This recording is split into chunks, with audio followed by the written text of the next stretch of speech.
How even when there's five people in class who decide to spread out as far away from each other as possible, it's fantastic. We're creatures of habit, right? I guess. Um, it's also funny. Yesterday, I was talking to my supervisor. Some of you might have her. Do any of you have Professor Harding for a class this semester? Yeah. Okay. Yeah, you do. For which one? Globalization? Yeah. Okay. Yeah. Literatures and I was talking to her yesterday. I was like, oh, I average like a dozen students, 10, 12 to 15 students per class. Hello. And she's like, oh, that's really good. And of course, the day after, there's like five people who show up. But it's okay. It'll just mean more work for you all who are going to have to answer questions instead of Adam or Francesca. So I hope you all read the texts for today. As I said, it's okay if you didn't necessarily have time to finish the Wendigo, which was a late addition to the syllabus, right? I kind of found it at the last minute, and I think it fit in well as a kind of conversation piece with the other two short stories by Zeller and Boudreau.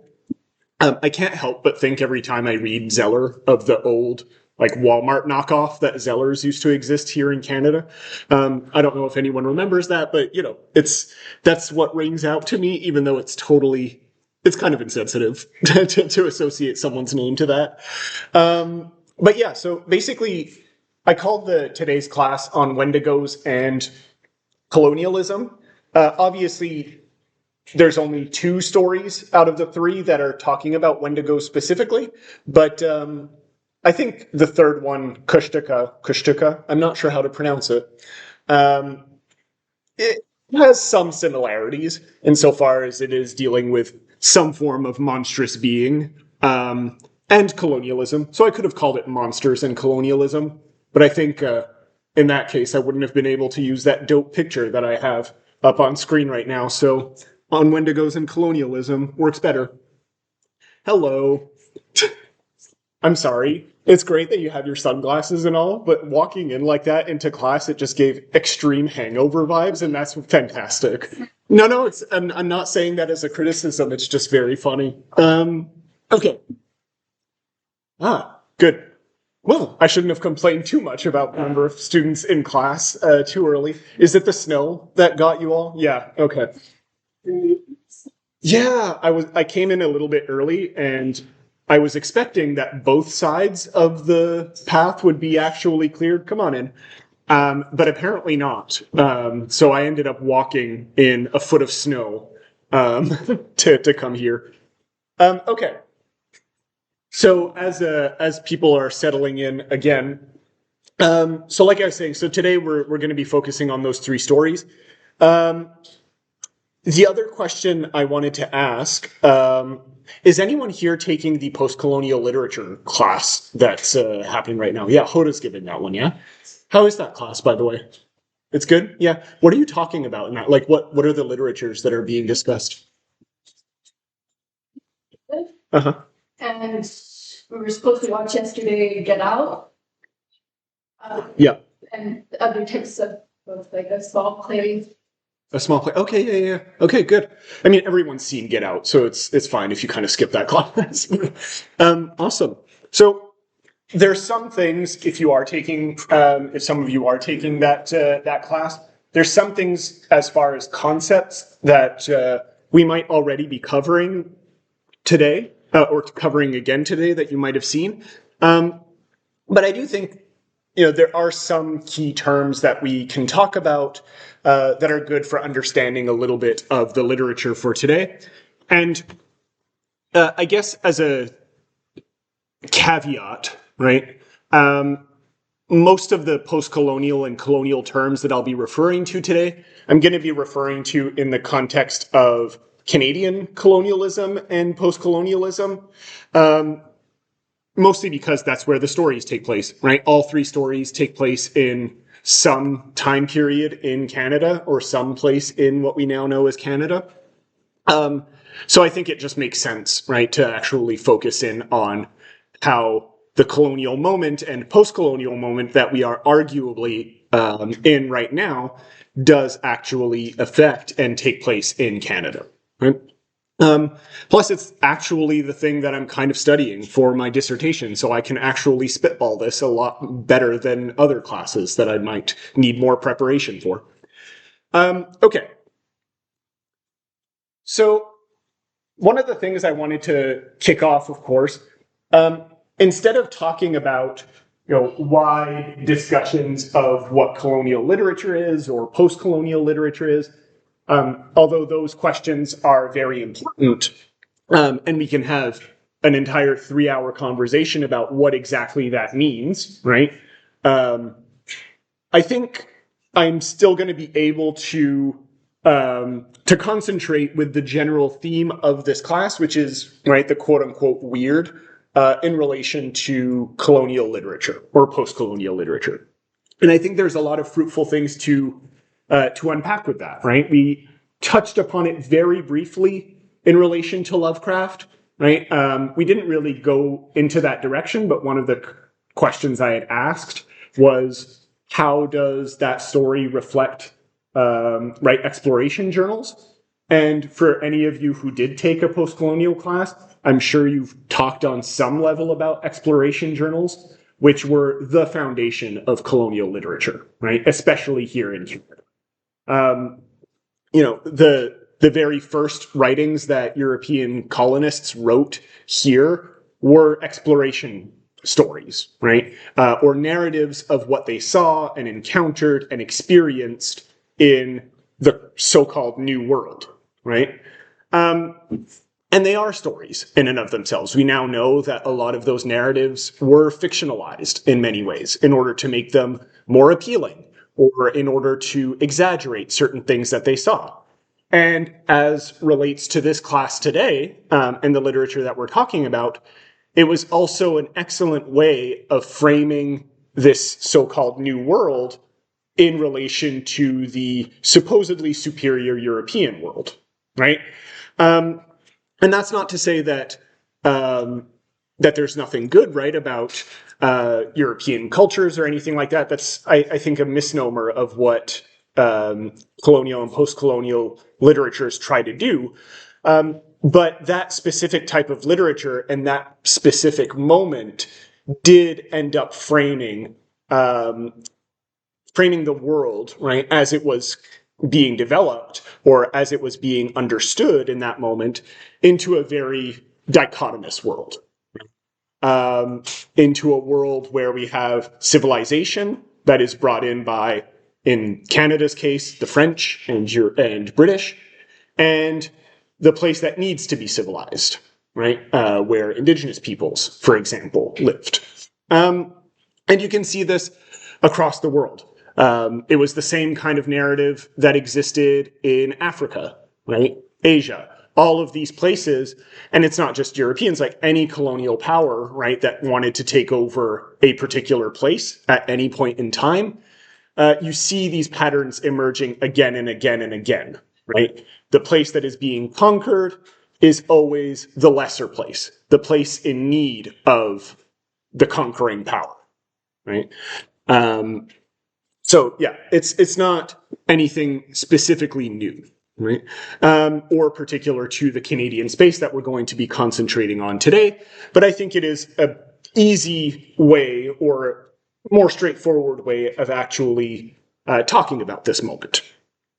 I think before going into definitions, I think we're all somewhat familiar at this point in the 21st century when I refer to the colonial moment, right? Especially where it relates to Canada. I think we're all somewhat clear on what that is, right? I see some of you nodding yes, right?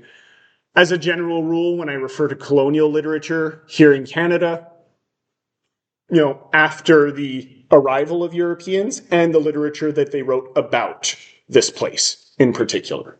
Okay? About this place, for this place. Some of the aspects that you saw in relation to colonial literature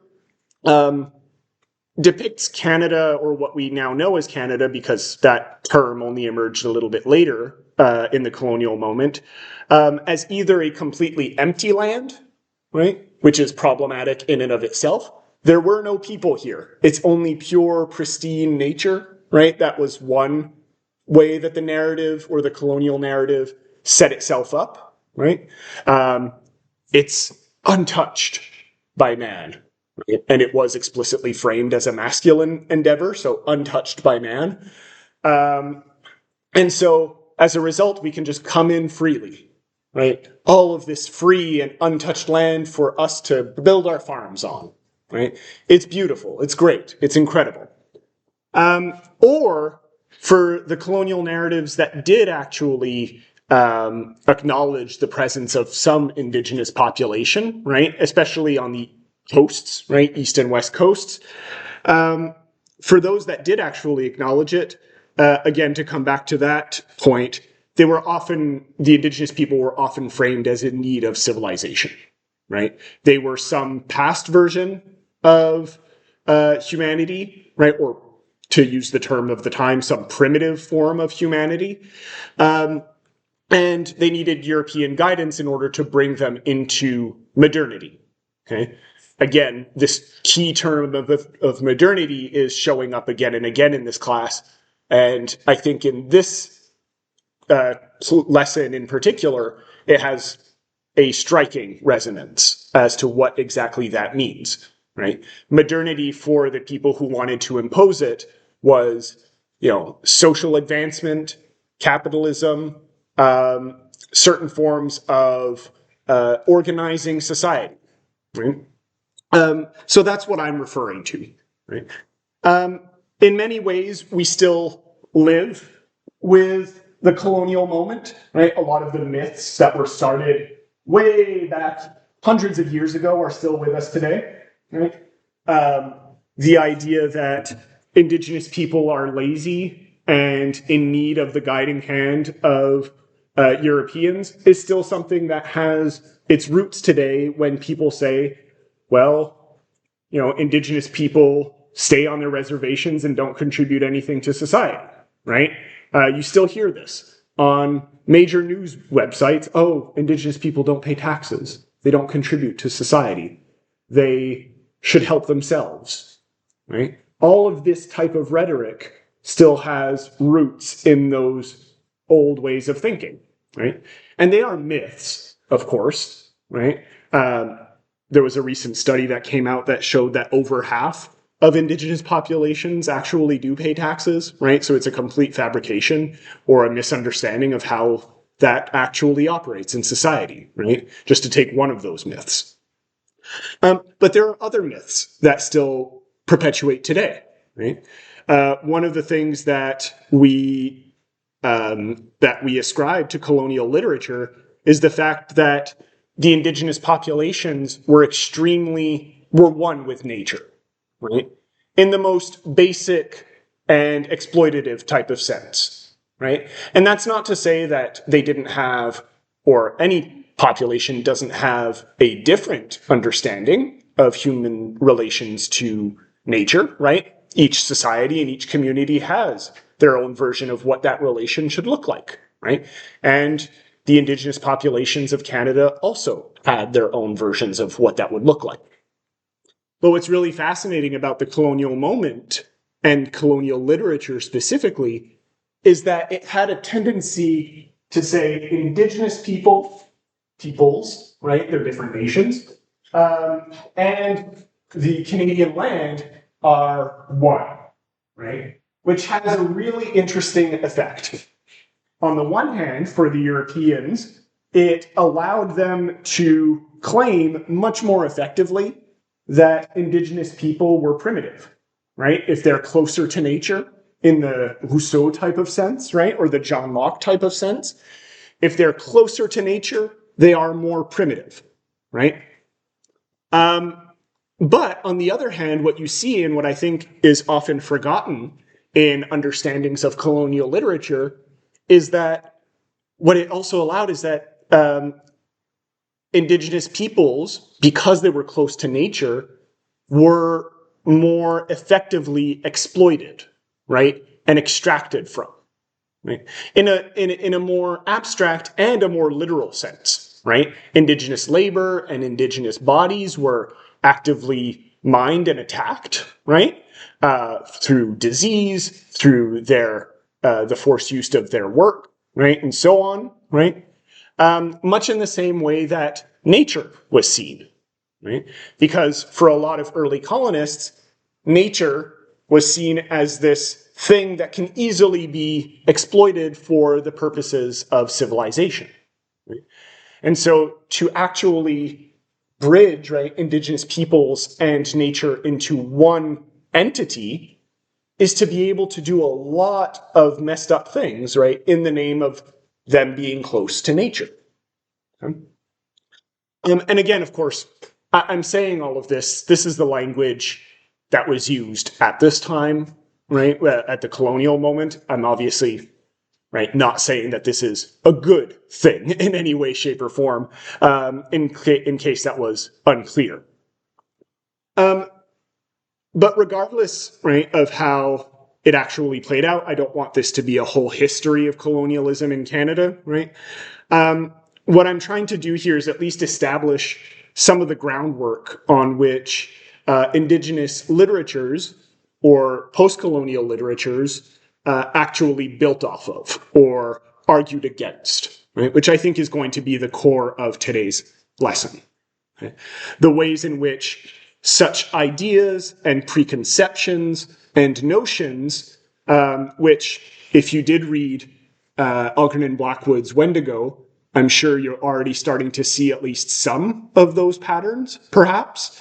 In which how are these things actually resisted by post-colonial writers, right? Or writers generally who exist in the post-colonial moment. Okay. Just quickly before we get into actually the post-colonial and decolonial moment, which I will absolutely be asking you what you think that means specifically, so perhaps start preparing an answer to that as I ramble on for a few minutes. I want to touch on that first point that I wrote down here, the weird of or in colonialism. Just to tie it back to the theme of the class, for those of you who were here last week, which most of you were, one of the things that we talked about, especially in relation to Mark Fisher's work on the weird and the eerie, is that the weird is something that imposes itself and creates this kind of pastiche, right? This montage of things that should not or don't feel right being together in the way that they are, right? And I think in many ways we can think of the colonial moment in that framework, right? In a few ways, right? Obviously, there's the surface level way that we can think about it, one power imposing itself onto another community or entity, right? And again, this is not specific to Canada, but although it did absolutely play out in this way, any history of imperialism and conquest sees a similar type of imposing, right? But it's not just imposition, right? It's imposition in order to change the fundamental aspects and fundamental being of the place that is being conquered, right? Before the 16th century, when Europeans actively started coming to Canada, the place that we call Canada looked a certain way, right? There were certain populations on it who each had their own communities and ways of organizing, and social organizations, their own politics, and each were different from one another. Some were hunter-gatherers, some were agriculturalists, some had hierarchies and slaves, others were what we would now use the term as anarcho-communists, right? It's very different from what we imagine as some kind of stable and homogenous group. But what you see happening in the colonial moment is Europeans coming in and not only flattening out those differences, right? All indigenous people are the same primitive types of beings, right? Who need our help, but literally changing the land, right? Think of it in the Canadian context. Who here can tell me what the Great Canadian Project is, right? That solidified Canada as a nation state as we know it today. Yeah. Was it the railways? Right, the railway. Yeah, the Great Canadian Pacific. The Canadian Pacific Railway is what it's called, the CPR. And not the heart resuscitation, the actual Canadian Pacific Railway. Right, that's where the term from sea to sea comes from, which is on our which is on our money, right, and all our mottos. What it refers to is the building of the literal engine of modernity, right? This 19th century great piece of innovation, right, that connected Prince Edward Island on the East Coast all the way to British Columbia. But in order to do that, what had to happen, right, was an extremely colonial practice, right? Not only did people had to be moved out of the way, right, in order to make room for the railroad tracks and people who were coming in to settle from Europe or any other parts of the world, but even to continue on this idea of the changing of the actual landscape, right? What we know now today is that most of Canada is composed of the Canadian Shield, right? This great rock mountain range, right? With huge mountains, huge rock slides, which, cover like 90% of the Canadian landscape. And even on the West Coast, it's not technically part of the Canadian Shield. We have the Rocky Mountains. We have prairies in the middle.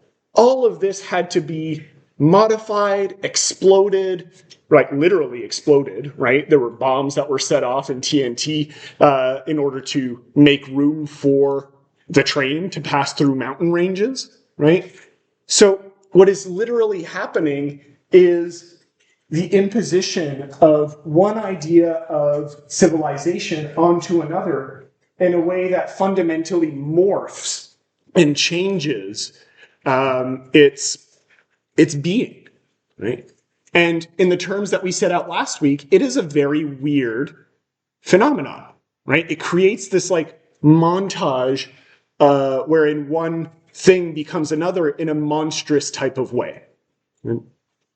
If anyone wants a really good literary example of this, there's an old poem, yeah, and from where we're standing, it's old. It's like 70 years old at this point.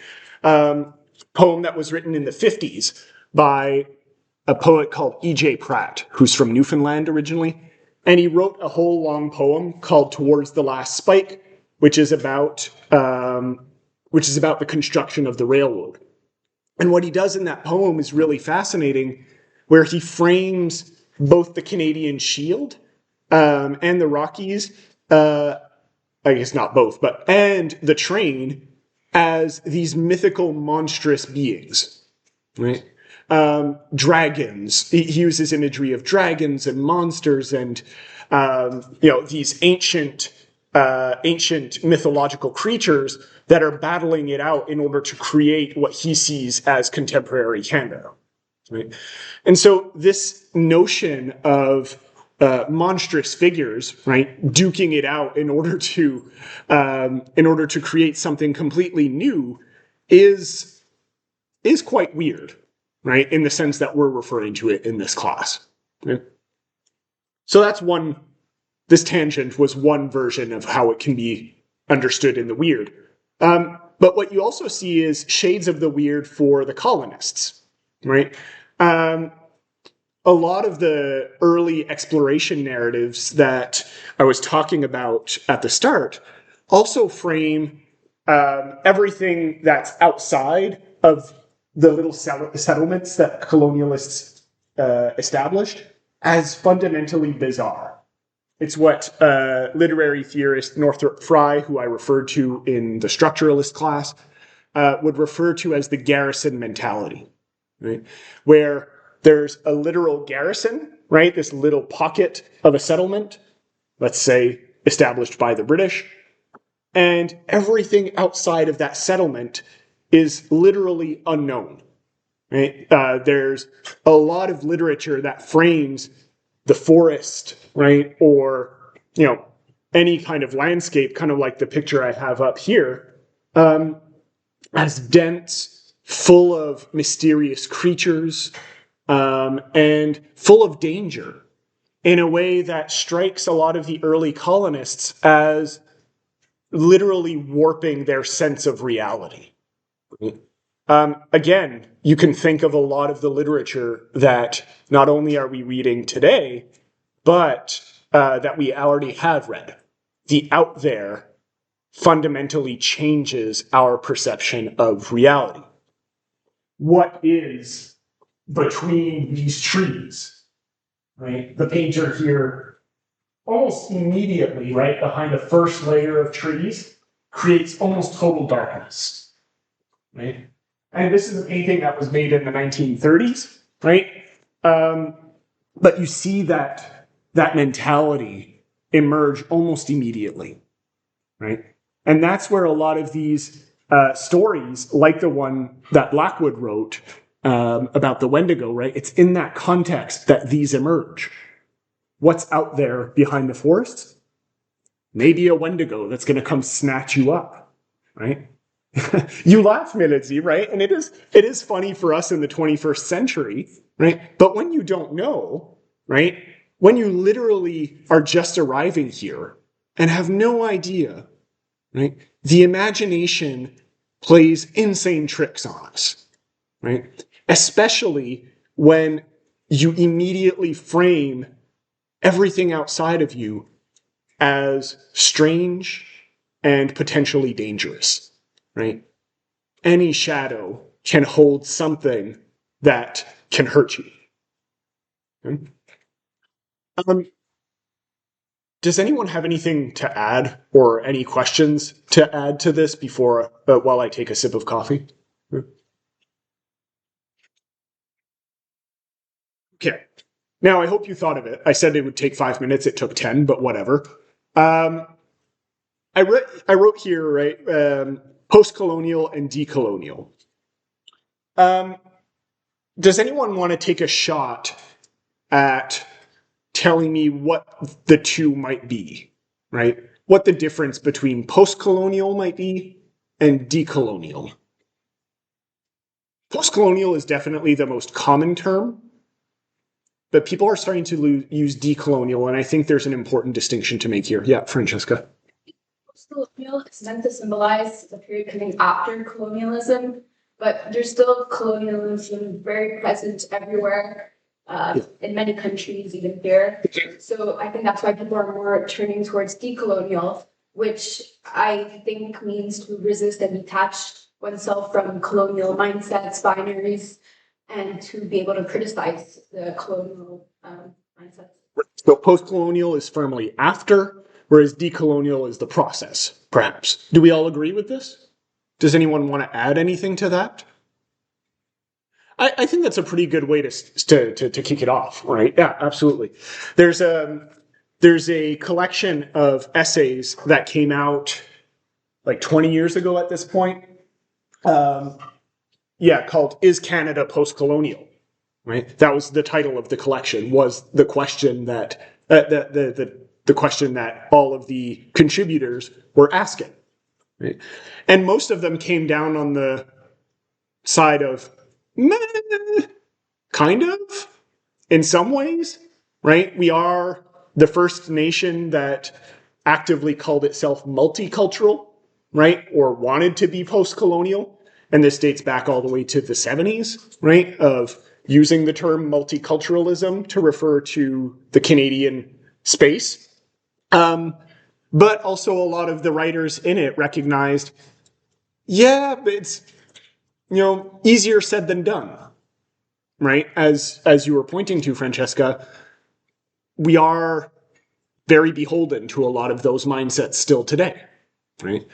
The way that we treat non-white populations, right? Or that we're very quick to send people away who don't fit within a certain idea of what it is to be Canadian, right? For a long time, hell, we're in Quebec right now. Just that dynamic between Quebec and the rest of Canada often has a very colonial, decolonial tinge to it, right? It is a very interesting place here in that sense, where Quebec is simultaneously framed as a colonized subject, but is also a colonial power, right, over its own indigenous populations. And so the Quebec, location or space is one that can beg a lot of questions about what exactly, decolonizing or post-colonialism can mean, right? So yeah, very, very interesting. And again, this is not particular to here. It's a very big debate, for example, in the United Kingdom, right? How to talk about their history of imperialism. A lot of conservative politicians in the United Kingdom are saying we should celebrate that history, right? At a time when Great Britain was still great and powerful, right? And, it's a bit of nostalgia on those politicians' end. Whereas other people are like, yeah, we stole uncountable amounts of money and resources from literally the entire planet. That's not necessarily something that we should celebrate. It's in fact something that we should be trying to fix, right? And so this kind of questioning is seen across the world. I'm sure, Liam, in France, that's a question that also happens, right? France's position as a colonial power or formal colonial power, right? I'm sure it's a question that happens quite a bit, right? Or has happened at least somewhat. Yeah, you're nodding yes. Good. Okay. So that's something that you can keep in the back of your mind as we read the texts today, right? Where do they situate themselves? Are they decolonial texts, post-colonial texts, colonial texts in some cases, right? Where do they situate themselves, and why does that matter? Right? Okay. So the last question I had here, right, is of course, why does this matter for the 20th and 21st centuries? Right? We kind of already alluded to it with the idea that we're still very much beholden to a lot of this mindset. But it's also important to remember that the imperial moment was not that long ago, right? To come back to the British example, the last queen, right, or the former monarch, Queen Lizzie, right, the second, when she died, she was literally alive as the British Empire was, collapsing on itself. She's the one who oversaw the end of the British Empire. And so there was literally still a person in power that had seen that moment in history. Right? So it's not that long ago. Right? It really isn't.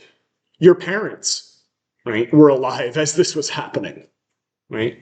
Some of your parents might have been alive. I don't know how old your parents are. My parents were certainly alive as colonial moments were collapsing. Right? A lot of the movements that gave independence to the countries of Africa, right, happened in the 50s, 60s, 70s. Right?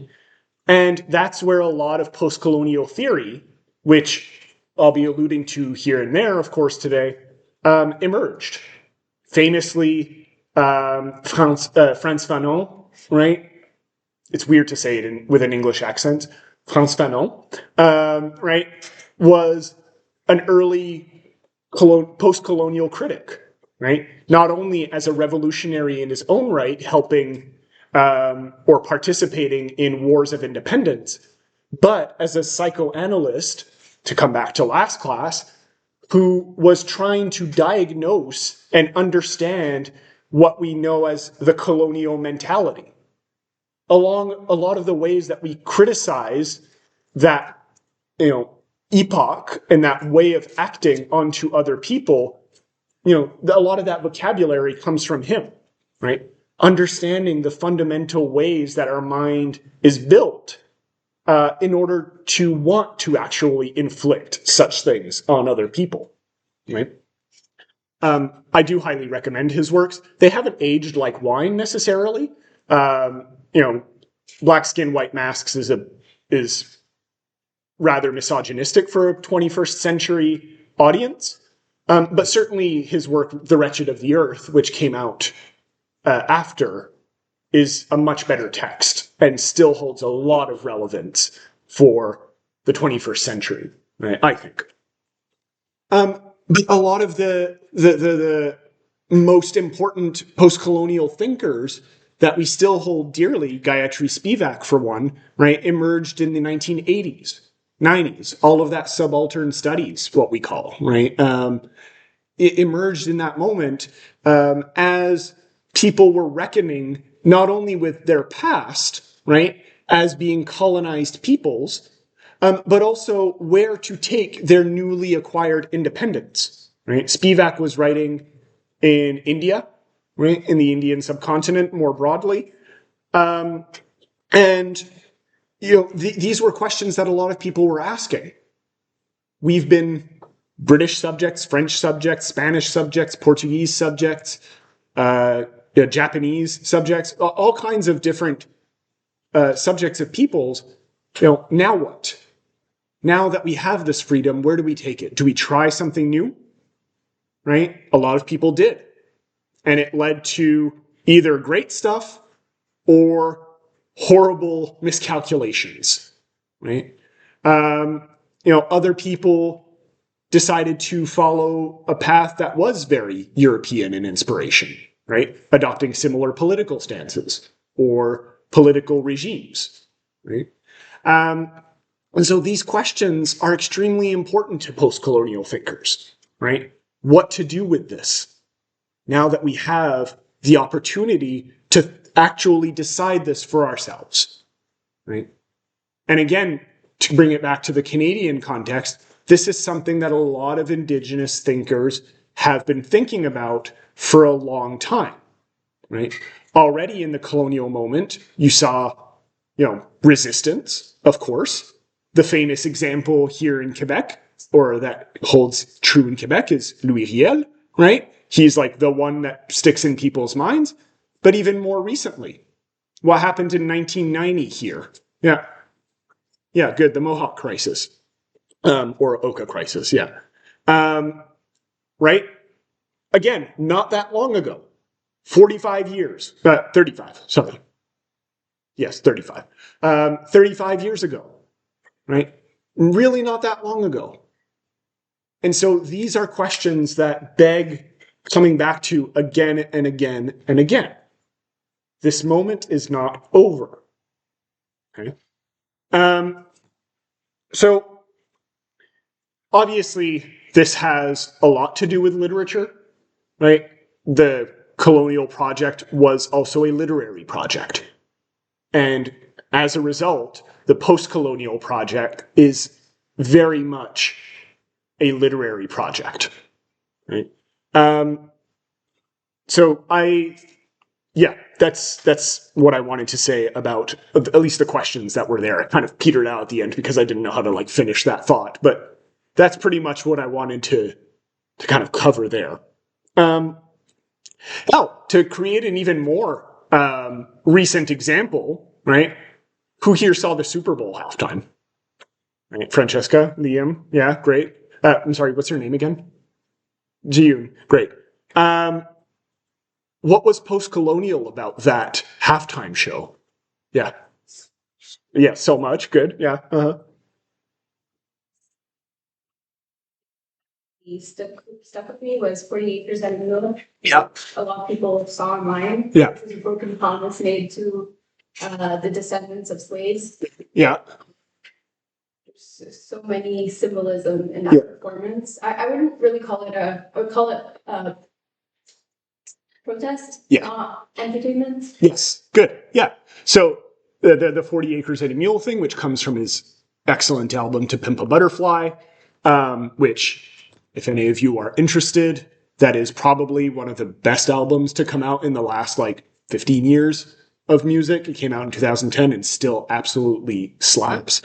Kendrick Lamar, for those of you who are not familiar, right? But even in the symbolism of the dance numbers, right, with the dancers often putting their hands up, right, all black dancers, by the way, right, putting their hands up in what exactly? Why would black dancers put their hands up quite often during a show that actively protests certain things like broken promises? Yeah. Let's talk about police brutality. Yeah. I'm unarmed, right? Don't attack me. I don't have a gun, right? Absolutely. Yeah. Jackson. Samuel Jackson. Sam. Yeah.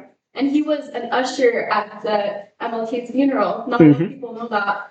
I found that out this weekend. It was crazy. Yeah, absolutely. Right. So Samuel Jackson playing Uncle Sam. So a bit of subversion on the classic idea of Uncle Sam, old white bearded man who says, "I want you for the U.S. Army" type of guy. Right. He was even wearing that costume. And in that album, in the original To Pimp a Butterfly album, Uncle Sam is literally associated with the devil. Kendrick Lamar refers to Uncle Sam as Lucy throughout the album, Lucifer. So yeah, there's all kinds of stuff, right? So you should go back. If you haven't seen it, you should definitely go check that performance. It's 15 minutes long and it's great, right? Hip hop as a general rule, you should always turn to if you want a really good example of, decolonial moments. Even someone who's now become a meme, like Snoop Dogg, right? His lyrics are jam-packed with, moments that are antagonistic to, or lines that are antagonistic to the way that other or minority populations like African Americans might be treated, right? In one of his early albums, from the ocean to the bottom of from the coast of Africa to the bottom of the sea, something like that, right? Referring to African slaves actually being shipped from the coast of Africa, and a lot of them ending up at the bottom of the sea, right? Because they were thrown overboard if they were sick or dead, right? So there's a lot to unpack in hip hop, right? Yeah, we could do a whole class on on hip hop lyrics and have a lot of fun with it. Okay, so before taking a bit of a break, just to tie it in more clearly with literature, right?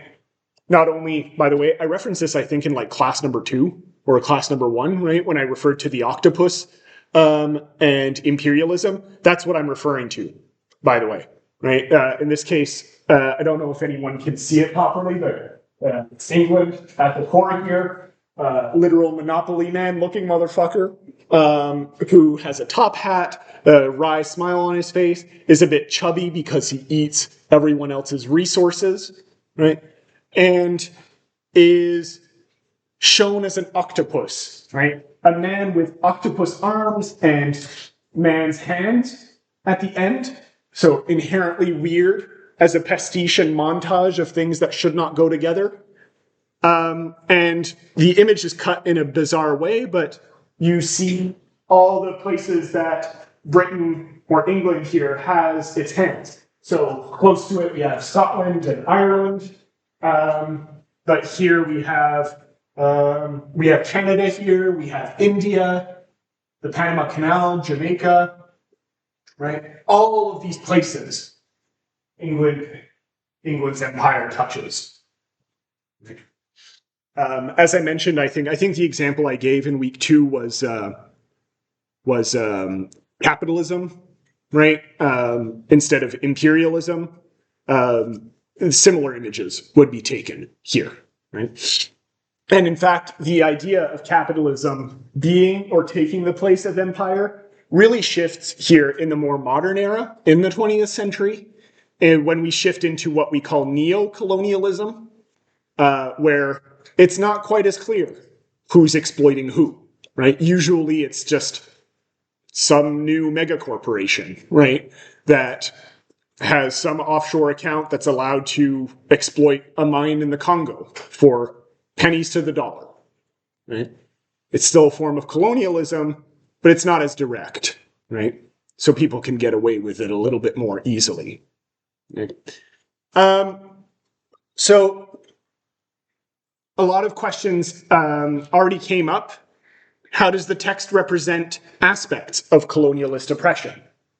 That's the surface level. This is where post-colonial literary criticism really began, right? The classic text of post-colonial literature, Chinua Achebe's Things Fall Apart. Have any of you read this?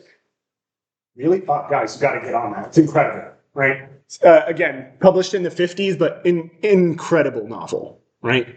But a lot of what that novel does is critique aspects of the colonial moment as it transitions into the decolonial, right? So Achebe is able to actually criticize the British who are in Nigeria and try to think through what the future of Nigeria looks like. But Achebe would also be a critic, right? How many of you read Heart of Darkness, Joseph Conrad? Guys, you have so much reading to do. Okay, that is genuinely an incredible, like, again, beautiful piece of literature, but Achebe would actually question its position, right, as a piece of literature. For a long time, it was held as a piece that was very critical of imperialism, right, especially Belgian imperialism in the Congo. And Achebe would criticize Conrad and Heart of Darkness for being actually a text that reinforced a lot of colonial stereotypes about Africa, right? And so this was a text that was published, I think, in like 1970, something like that. This willingness by post-colonial critics to look at key texts and question how they actually frame colonizing powers is an integral part of post-colonial texts or post-colonial criticism. The most recent example is probably something like White Sargasso Sea, which some of you might have read in a post-colonial literature class, which is a book that extends from one of the Jane Austen novels. I can't remember off the top of my head now. Anyway, it takes the only black character in one of the Jane Austen novels and basically makes that character the main character of a new novel, right? And so it becomes explicitly tied to a colonial figure. I shouldn't have used that example because now I can't actually remember the details of it. Yeah. Yes, exactly. That would be it. So not Austen then, if it's Wuthering Heights. Bronte. Yeah, good. But if we go a little bit deeper, right, what does the work reveal about the difficulties involved in establishing a post-colonial identity, right? So this transition out of the colonial moment into something new. What does the text suggest about the operations of anti-colonial resistance, right? This might seem like the same question as the second one, but it is very different in the sense that resistance can take multiple forms, right? And again, still occurs today in the way that people resist neocolonialism, right? Not wanting another mining company in their country, or Amazon to come in with unfair labor practices, right? All of this type of resistance still plays a huge part. And understanding how that's depicted in literature can go a long way to helping us understand, right, what people are actually advocating for. Okay?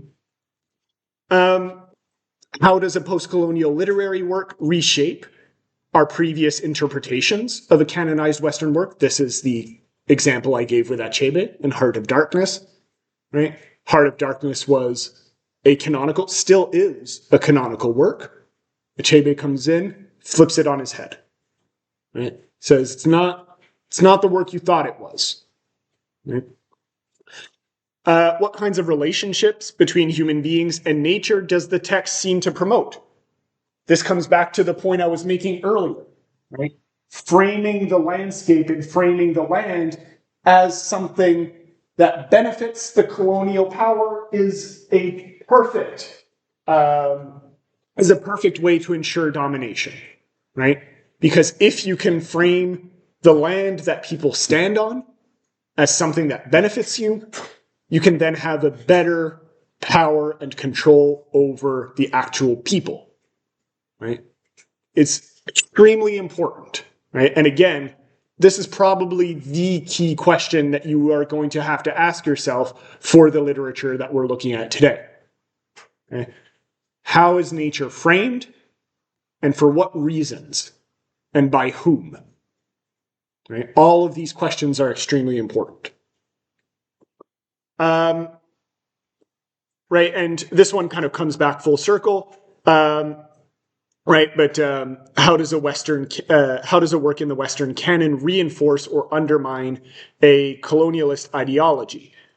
This one I think is also important because just because you're writing from the perspective of a Western canon doesn't mean you can't be critical, right, of the colonial moment, right? I am a white settler person, right? But I am extremely critical of the colonial moment, right? Hell, as a writer, I've even written actively against these ideas, right? Both academically and creatively, right? So, Western canons can also be part of this resistance, right? But they obviously, quite logically, operate on different scales or different levels or with different assumptions that are just as interesting, right? But examining how that actually takes place and under what conditions, right? Ideological conditions, material conditions, and so on, right? Can be very valuable as a way of criticizing and as a way of understanding the world around us. Any questions about this?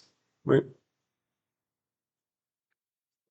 Okay, so to cap off, you might have noticed that this is a type of analysis that, unlike something like structuralism or psychoanalysis or even reader response theory, which we've already covered, right? I focus less on the actual text, right? That's not to say that post-colonial critics don't focus on the text, right? There's some very good post-colonial criticism and decolonial criticism that does close reading, right? Spivak is one of them, but Homi Bhabha and others, right, really go in depth into texts. But what you do see in a lot of post-colonial criticism is much more ideological, right, or much more far-reaching types of critiques. Okay? Which does give the impression, especially for people who are new to this type of criticism, of saying that this is less of a literary theory and more of a widespread cultural or political type of theory. But in my mind, all of this is intertwined, right? You can't have a literary theory without also a profound foundation in politics and culture and society, right? what post-colonial analysis does is basically take a different angle at it, or a different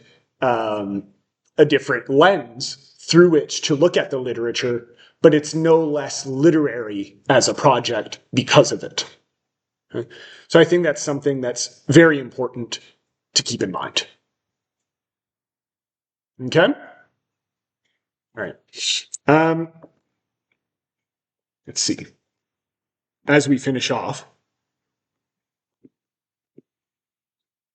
let's go see something really cool.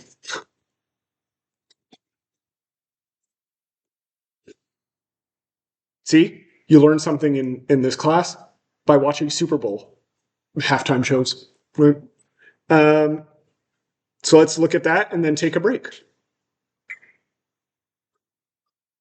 6 months. The energy don't circulate through us. Everybody must be judged. But this time God only favoring us. 20 years in, still got that pain dedicated to bear hard truth. And we can speak with a vision talk. Dedicated this time is I'm carrying the heavy our hearts right now. The power to live for the living is true. Carrying the very dust right now. Present this like tiramisu. We go parties for parties. Yeah, you know parties. I'm trying to get fed up with suits. Really don't fight with the party. Take everybody to the party. You got people. You're back in the picture. Make us sit you find out what's in front of you. You're not even something that you like. The Johnny Q. But now you see. The government too. Some of the foods that matter was taking in France that now they're 100 reviews. Then I'm the great back under the biggest, the number one thing number two. The focus are living the truth. You carry that to me, from that. The revolution got to be televised. You pick the right time for the wrong guy.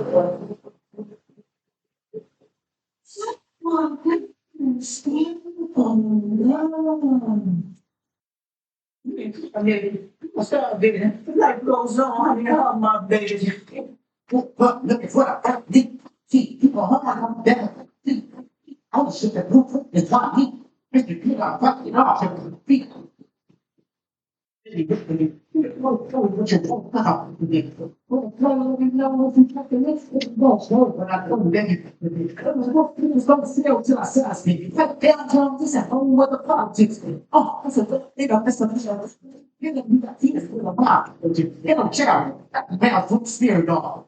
We outside, what about to the mom? Yeah, tell me why you boys rap because you put your mouth. Tell me why you boys bang in the school. They die to get a job. No, they won't push it. Let's run the city ball. Full let the goons out. It's a dog. Squabble, squabble, squabble, squabble, squabble, squabble, squabble, squabble, squabble, squabble.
Just went find out. Right, struck to the baby in the heart. Be humble.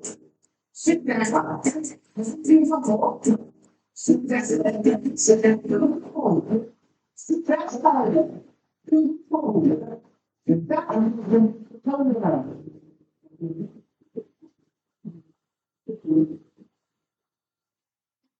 I got to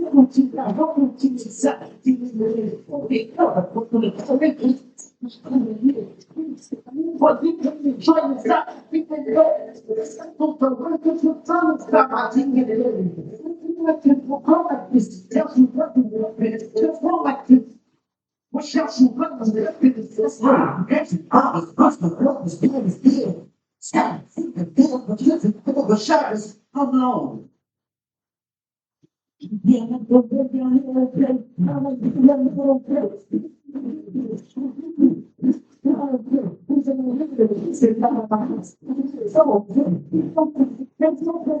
Okay, we'll stop it there. But if you want to see the rest of it, I recommend that you do. But yeah, it's fantastic. I will let you take a break, 10 minutes or so. And when we come back, we'll actually get into the literature proper.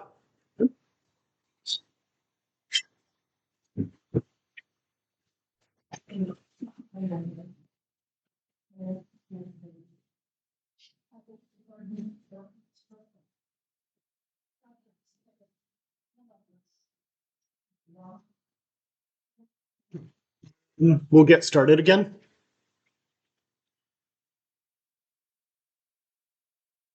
So I know I said it was optional. How many of you actually did read the Blackwood text, the Wendigo? None of you. Oh no. Okay, yeah. You skimmed it. Uh-huh. Okay. Okay, yeah. What did you get from it, like in skimming? Uh-huh. Feel like a exploration type of literature. Yeah. Lovecraft it was admittedly inspired by Blackwood, right? He took a lot of cues from him, right? Not just from the description, the exploration part, but in prioritizing description over plot, right? And there's a reason why I told you that it's okay if you skip it, because there really isn't much in the way of story, right? It's what, 25 pages long or so, and there's really just a few things that happen that I think you should know, right? So I wanted to start there. I hope at least you all read the Boudreau and Zeller text, right? Okay, good. Nodding yes. Excellent. The Blackwood one, I think, is a really good example of colonial literature as it pertains to weird fiction, right? Which is why I wanted to give it as a text. So it's called, obviously, The Wendigo, which is actually, I'm curious, does anyone actually know what the Wendigo is without actually having read the text? You're nodding yes. Can you explain what the Wendigo is? Video game, not sure of information. Something. Yeah. It's a sort of spirit Yeah. can control the human. The human eats another human. There is an act of cannibalism. The spirit comes and kind of the human and transforming sort of a creature who just can't kill everything. So, absolutely. That obviously, like any story, there are gonna be like some versions that differ, right? The Wendigo or some version of the Wendigo is at first an indigenous story, right? The one that Blackwood is pulling from is the one that exists in Algonquin literatures or stories, and that's the one that you're referring to, Miladzi, the one that's based in cannibalism, or a spirit inhabiting a human that then performs some kind of act of cannibalism. But there are versions of this story and humans performing act of cannibalism in some way, shape, or form that existed across the Americas, right? Which I find particularly fascinating because often, these nations would not necessarily have had some kind of relation to one another, right? Or communication even.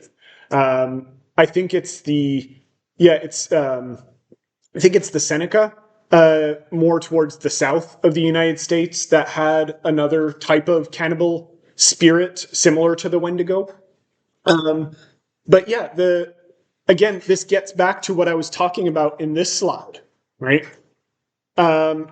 Where sometimes, especially in places where the type of stories, that Wendigo type stories emerged, there's something about the landscape, right, that can be insanity inducing or madness inducing in some way, shape, or form. And a lot of Wendigo stories or a lot of similar types of stories get at that. Okay? how many of you have gone camping out of curiosity? Right? A few of you, right? For those who went camping, have you ever just stood outside and had a bizarre experience in the night? Right? Like just being there, and then there's something that you see in the corner of your eye or something like that, right? Yes, you're saying yes. Do you want to share that experience with anyone, or? Yeah. Uh-huh. On your own on top of it. Uh-huh. Night I wasn't able to like make a fire and like as soon as it was out, Yeah. I started like being like a bit paranoid. Yeah. No, for sure. And again, you get all kinds of stories like this. The two Boudreau and Zeller stories that I took from are from an anthology of indigenous weird fiction that I pulled from. And there's a few stories where it's just people ending up alone in a place and going crazy because of something that goes bump in the night, right? And I think that's such a universal thing in and of itself, right? Or feeling that we have. You don't even need to go out in nature. Hell, sometimes I'm in my bed at night and I see something weird in the corner. I'm like, I just want to leave the apartment, right? Now, the reason why I'm talking about all of this, right, is because on top of what Milady was saying about the Wendigo often being associated with cannibalism, does anyone actually know what actually causes the spirit to inhabit a particular person, according to these myths? And I say myth in a non-derogatory way. I think myths are very powerful and can have a lot of benefits. I mean it in the literal sense. So, does anyone actually know why in those stories? Yeah. It, hunger, Yeah. his soul. I think I highlighted that. And then It's good that you're going to the text immediately. But you're right. The hunger one does get added somewhat.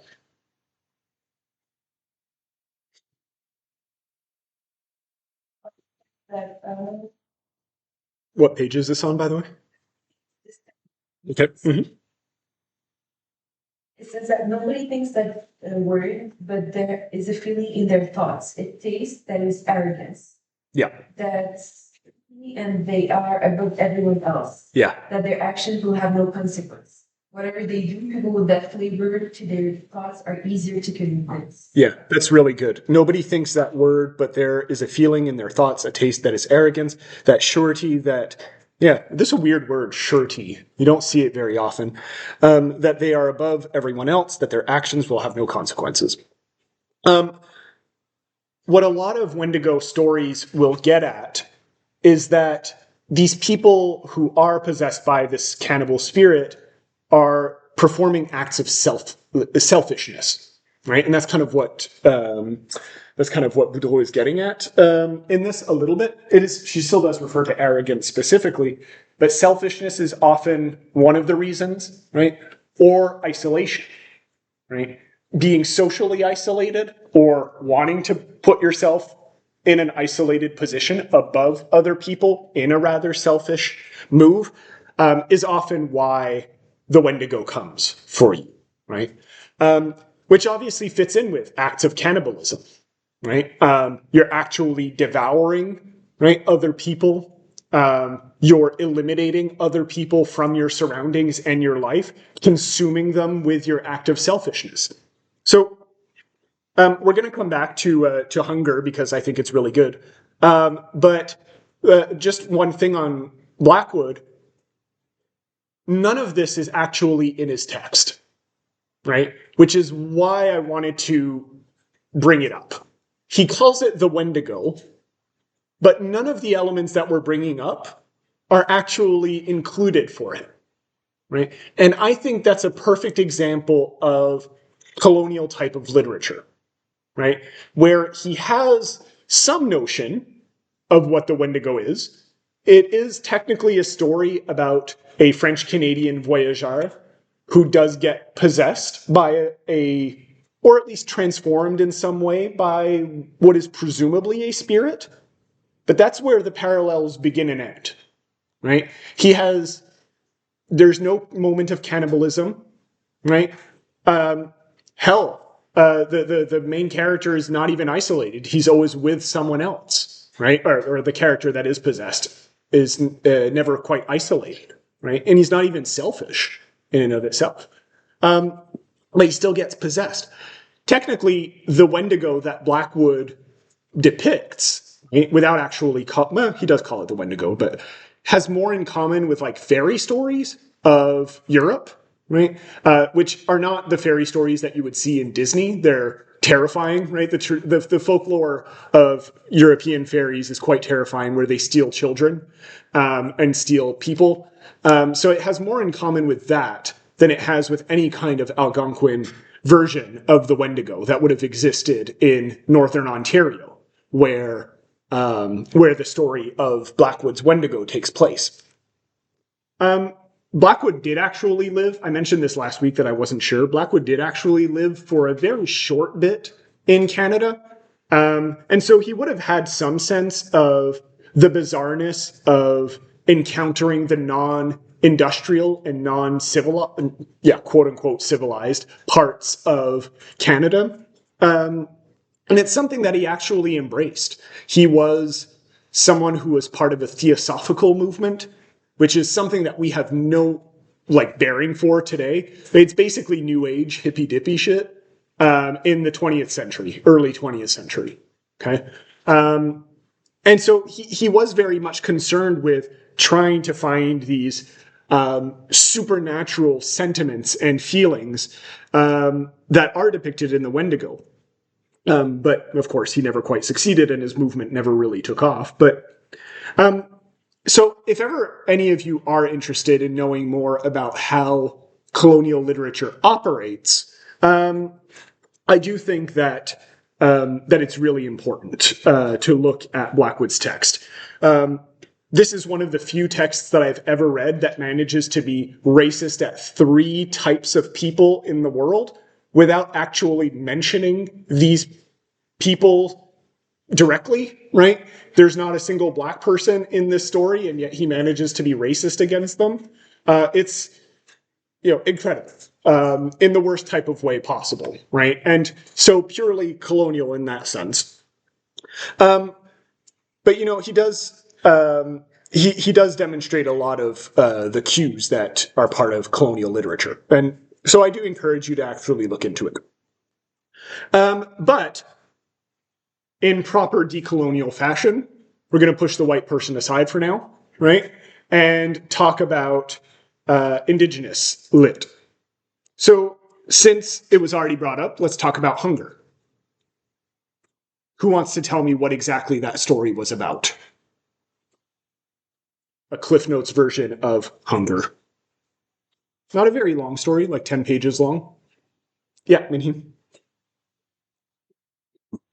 They club original people, Yeah. and they go into other people's bodies to fulfill their hunger. Do we have a main character in this story? Well, it follows one of the original, original Wendigos. They're going into a guy's body who is I think he's just a frat boy. Yep. Mm-hmm. Yeah. An indigenous frat boy, a white frat boy, white frat boy. Who are the original people? Kind of implied. Indigenous people, right? What do we call white people in this one? Other people or empty people. Okay, good. Original people is a really interesting term here. Why might original people be an interesting term? Why might that strike us as a fun term or one worth pausing on? And then we'll actually get to some of the questions that I put here. Yeah. I mean, maybe because it comes from the point of view of an indigenous person, seeing themselves as the original I'm not gonna say owners, but the ones who were here. Good. So inhabitants, right? Good. Yeah. So on the one hand, right, indigenous literally means from a place, right? Original person. But this is actually something that you see across the world, right? When people have names for themselves, it often, in a shocking amount of cases, literally translates to original people, right? And you see this across Canada, right? A bunch of communities. If you translate their name, it quite literally translates to the people, right? You see this across the African continent. You see this across Asia, right? Just communities calling themselves people, right? And so this term, I think, is very important. And you know, the term original people, I think Inuit is a really good example of this. If I remember correctly, or Dene, right, which is in northern Canada, which live in northern Canada, who live in northern Canada. It also literally translates to the people, right? So this is just a linguistic term that is often used, right? And so I do think it's kind of cool. Why other people? So on the one hand, it's literally, right, not original, right, other. But what, from a post-colonial perspective, might be interesting from the use of the term other people? If any of you did take a post-colonial literatures class before, I'm sure the term other is ringing some kind of bell here. Or even the way that we talk about. No? Okay, post-colonial literature 101, right? Other is like the major term, right? And this goes back to like the origins of post-colonial literature. A lot of post-colonial critics will use the term other with a capital O, or othered peoples, right? In order to refer to the people that were either subject to colonization, right? Made other, made separate, right? Or in the context, or in the Canadian context, for example, right? It's an important term for marginalized peoples, right? So people who were not necessarily explicitly colonized. So, for example, contemporary immigrants, for example, were not explicitly colonized, but are still marginalized within the context of society in many ways. Okay, and so they are made other by being pushed to the margins, right, or pushed outside of the mainstream. Okay, so remember this term. If there's one key term that you remember from this class, capital O, other, right? Yeah, write that one down. It may or may not come up in the exam, right? May or may not. I'll leave it at that. So other people, good. Why is this important now that we know what other may refer to in a post-colonial context? Why might it be, there we go, important for Boudreau to call white people the other people? Or settler people. She does specify white here, but like settler people. Why might it be important here? What effect does it have? Good. Exactly. You're flipping it around, which comes back to the question that I asked, or that I showed before, right? Where is it? Well, it can fit in with a few questions, right? How does a post-colonial work reshape our previous interpretations of another work? So in some senses that happens. It also, right, it can get at question number one. How does a text represent aspects of colonial oppression?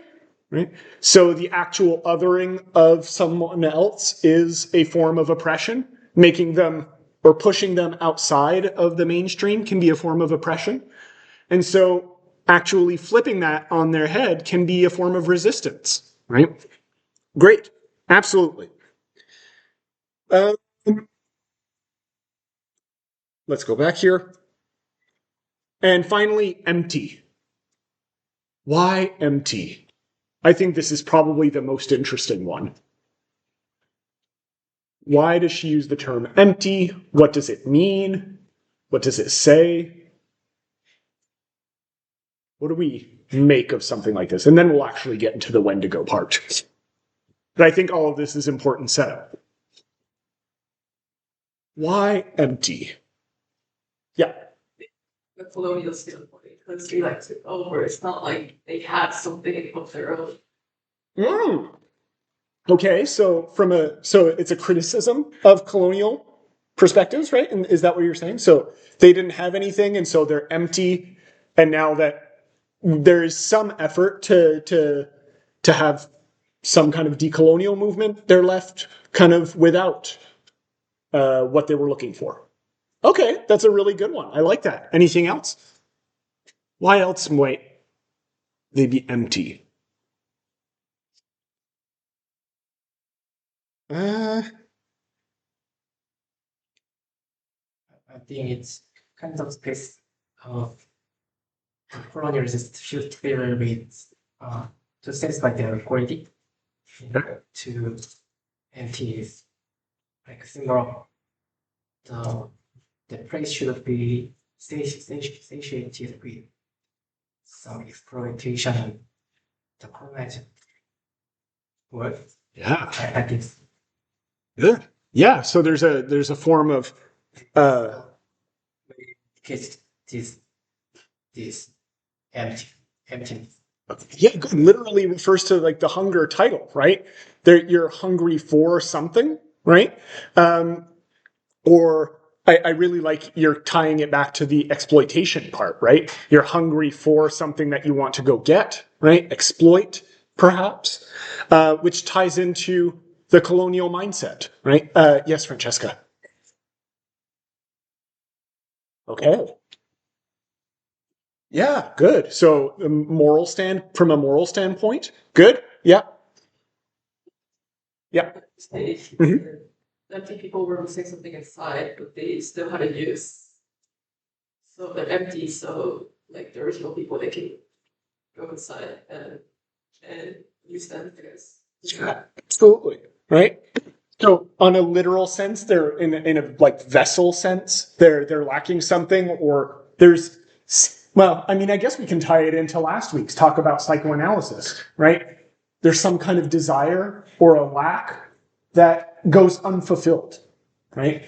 And that's where the Wendigo fits in to come back to, I think, something we talked about in class 1, right? It slips in within those cracks, right? And grows and festers. It whispers, to use the actual term of the story, which you just brought up. I talked for an hour about post-colonial or colonial theory. What other things were framed as empty in colonial literature? Yeah. Good. The land itself, which is brought up, by the way, in the very first paragraph, right? You can often tell what's important to a short story by what's in the first paragraph. Okay? It is always hungry. In the time before the other people came, the original people's stories about it had given its own form. The people wouldn't dare to say its name in the dark. They whispered its stories to one another, and their reverent fear sustained it. The people had called it a spirit of evil, but it has only ever been hungry. The modern people have forgotten. Other people came and erased its story, tried to pretend it didn't exist. But it has always been there and always will be. It is as inevitable as the land itself. The people forget, but it does not. Right? So right in this first paragraph, we get the key terms that Boudreau wants us to think about. Right? We already brought up all the forms of people, right? Other people, original people, so on. But inevitable land, erased stories, right? Which ties into the emptiness, right? The land is empty because it was erased, right? Or the stories about the land were erased, right? In an active way, or in a way because the people who did remember the stories of the land were also pushed aside, right? So there's all kinds of ways that we can think about emptiness, right? And the ways that were already brought up are fantastic. Okay? Excellent. I don't, she gets at it, even though she doesn't necessarily say this explicitly, right? This is something that a lot of writers in the modern context also refer to, is a kind of emptiness, not necessarily in a moral sense, like you were bringing up, Francesca, although yes, but in a satisfaction sense, right? And this is something that we see all the time, right? Modern society leaves us very unsatisfied in many, many ways. It's not a shock that we have a constant barrage of content and TikToks and Netflix shows and, a brand new food that only keeps us hungry for like 30 seconds before we actually are hungry again, right? We are constantly unsatisfied with everything around us, right? And a lot of critics would say that that's a product of modernity, right? Leaving us wanting more and more and more and more, right? And I think there is an argument to be made about this, right? Empty people getting at that sense of modernity. Although, again, I don't think she necessarily addresses that as explicitly as the other ways that you all brought up, and that are great. Okay. So, let's talk about the actual Wendigo, right? So, it was already brought up that this Wendigo, this was on page 2, right? This Wendigo fits in the cracks of arrogance, right? And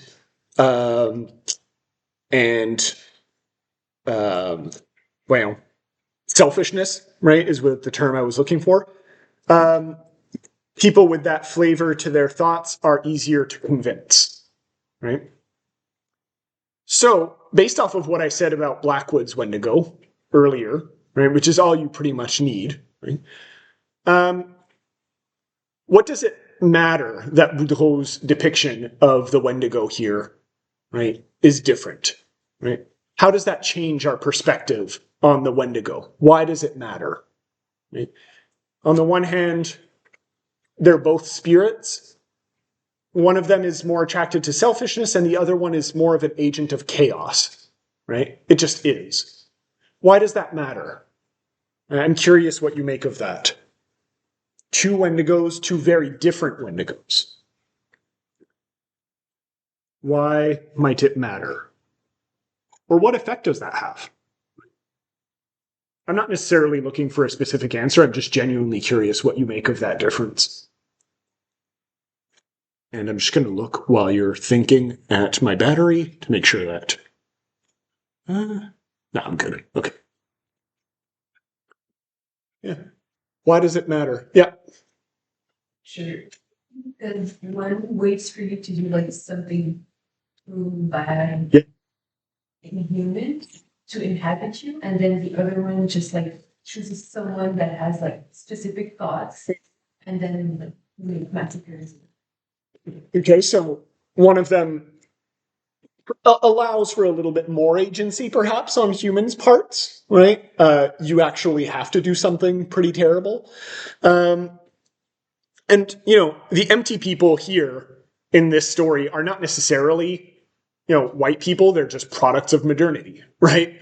Again, right, the Wendigo existed before white people arrived, right? So this is not what Boudreau is saying, of course. But, the empty people have to be willing to, or at least do something, right, to embrace it. Whereas Blackwood's just willy-nilly. Okay? How does that tie into what I was talking about earlier about perceptions of, the Canadian landscape or the North American landscape? I know I said a lot before. Why might this matter? Because I think you're really onto something. Yeah.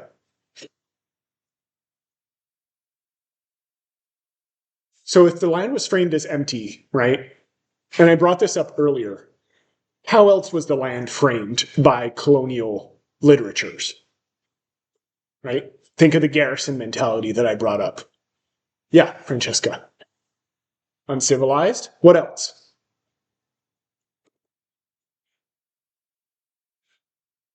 What's beyond the trees? You don't know. Yeah. Dangerous. Dangerous. Good. Right. Everything is dangerous out there. Right. Everything can kill you. Right. And this is something that Blackwood kind of alludes to in his text. You'll notice if you do read it, the space between the trees, right? He refers to them almost like doors to other dimensions, right? Or other creatures, other beings, right? Things that, again, to pull from Lovecraft, the mind can't even imagine, right? It's an indescribable horror type of thing, right? But in this specific context, right, this indescribable horror has an impact, right, on how we conceive of the world around us, okay? Because this was actually how people constructed that world, right? This has actual material impacts, right? And so Blackwood's Wendigo is purely an example of this kind of mentality, right? That the Canadian wilderness, the out there, the savage, quote unquote, right, as a lot of indigenous peoples were called, can kill you at any time, right? And so I don't think it's an actual mistake on his part that he would use the term Wendigo here and then just completely change it, right? Because that's literally what the colonial moment did, right? It took indigenous people, or it conceived of indigenous people, imagined indigenous peoples, and completely changed what they were like, right? Made them savage, imagined them as non-existent, dangerous, right? One with the dangerous land, right? And so I don't know if he would have thought about it in those terms, right? I don't know enough about Blackwood's own, right, psyche, and I didn't look it up because I don't want to spend that much time on him, but I think, the fact that Boudreau's depiction of the Wendigo fits in more accurately with at least the tradition of the Wendigo, so to speak, right, says a lot about what she's trying to do in this story, right? Not only is she just telling a creepy story, right, but she's also getting at a kind of storytelling that reappropriates, if we will, a kind of perception about the North American landscape, the indigenous peoples, their stories that were distorted for a long time, right? And that's not to say that you can't have creepy stories, right? In that context, of course not. Again, these two stories come from from an anthology of scary stories, right? But the way in which they're actually told and the reason for which they're told, I think, says a lot about what they're actually trying to do, right? And again, to come back to this question, right? How does a literary work reshape our previous interpretations? Right? I don't know if Boudreau actually had Blackwood's Wendigo in mind. Right? I have no idea. I had saved on Spotify an interview with Boudreau, and then I never listened to it in time for this actual class. But I don't think it would be that much of a stretch, right? To imagine that she's responding to this type of story, right? Even if not responding to Blackwood in particular. Okay? So good. But I guess, sorry. So the last question I have here, the fifth one, right? What kinds of relationships between human beings and nature do these texts promote? I think before getting into Kushtuka, which is more explicitly nature related, right? I think there is still something to be said about hunger. What kind of relation to nature is depicted in hunger? if at all? I am curious if you have any thoughts about this. Yeah. There was like the spirit, the creature, I don't know how to call it. He thought that the girl saw him. Yep. But then he just like dismissed it and he said like it's impossible that she knows because like the people forgot. Right. So like since it's happening like more modern times, people are like less in relationship with nature. Yeah. Good. So I think this is on page 3. Were you going to go off of that or? Same time, even though the relationship is fractured, I can't recall if the Summer does have a relationship with like the sacred medicines, and that's what ends up saving her. So Right, okay. even though yes, it is fractured, there still is a part of them. It lives on. Yeah. So to start with that point, right, I think it's on page 3 here, at least it gets at what you're talking about, right? Can she see it? It knows there were once some of the people who could, but it also knows that these modern people don't know the stories like they used to. They have been fractured from their own origins, separated from their language and their beliefs. Ever since the other people have been on this land, the people have suffered, and it itself has hungered more deeply than before, right? Which, of course, ties back in, the people have fractured from their origins, which ties back into the first paragraph, right? Stories are tied to the land, and the land is tied to, right, the way that people interact with each other and know the story of the Wendigo here. So I think you're absolutely getting at something, totally. Do you have a specific passage, Francesca, for what you were talking about? Or was it just at the very end? Well, 6, I think that's when she officially starts fighting it. Yep. And powdered medicine. Powdered medicine. Oh, yes. Hey, Big Ugly, you spooked. She pulls out a small cedar branch and he takes another step back. Cedar is a sacred cleansing plant to her people, a spiritual and physical medicine. She reaches out and taps it on the arm of the branch. It shouts in pain.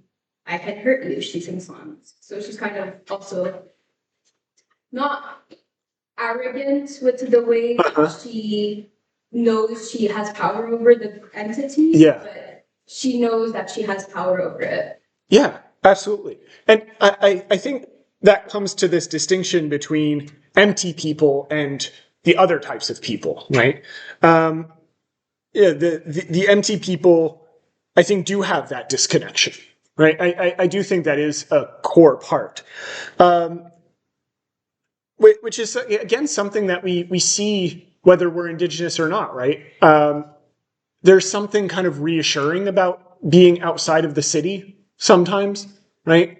Or just seeing a tree in the city. This is maybe simplifying it for the sake of the argument, of course, but like, I like being in a setting where there's just something other than concrete, right? I feel a little bit better, breathe easier. I don't know, right? I wish I could have my own little like apartment garden or whatever. My partner is obsessed with having plants in the apartment, but it does feel better, right?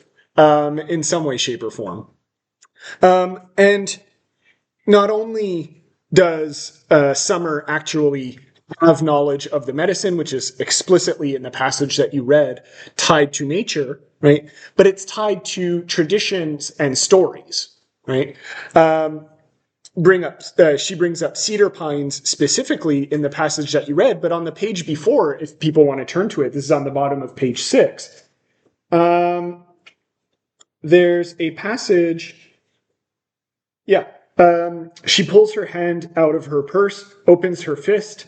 Sage and tobacco mixed with cedar and sweetgrass assails it.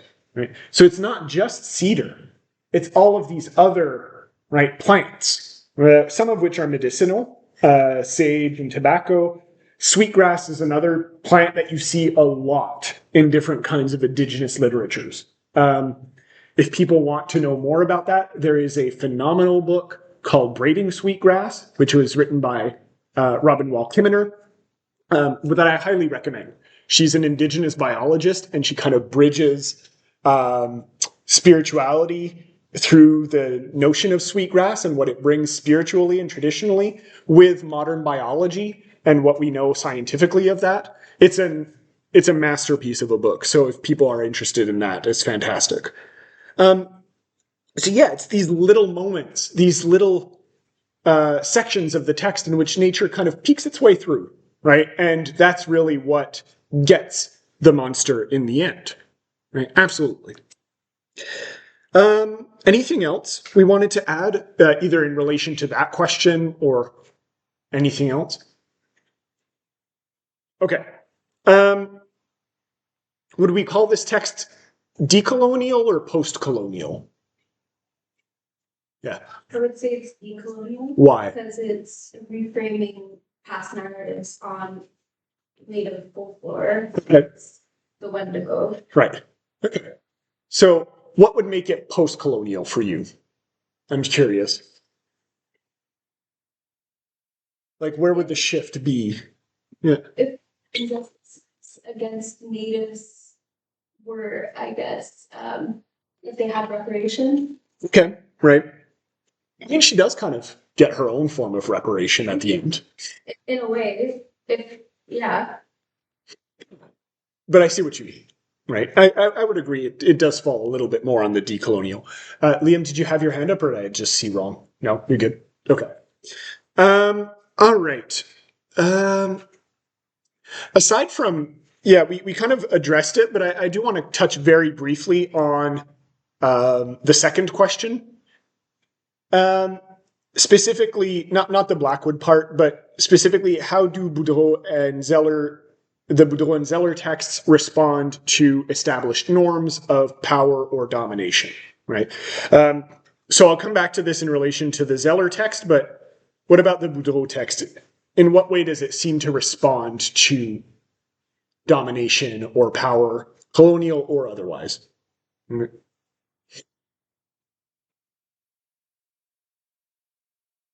We addressed it a little bit with the notion of other people, right? Kind of flips that on its head, but I think there's other ways that it does that.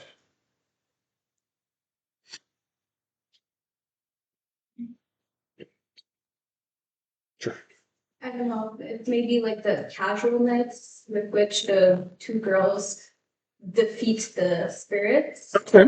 And maybe also the fact that they reference a few times reservation dogs, which would be uplifting another show that does rewrite colonial.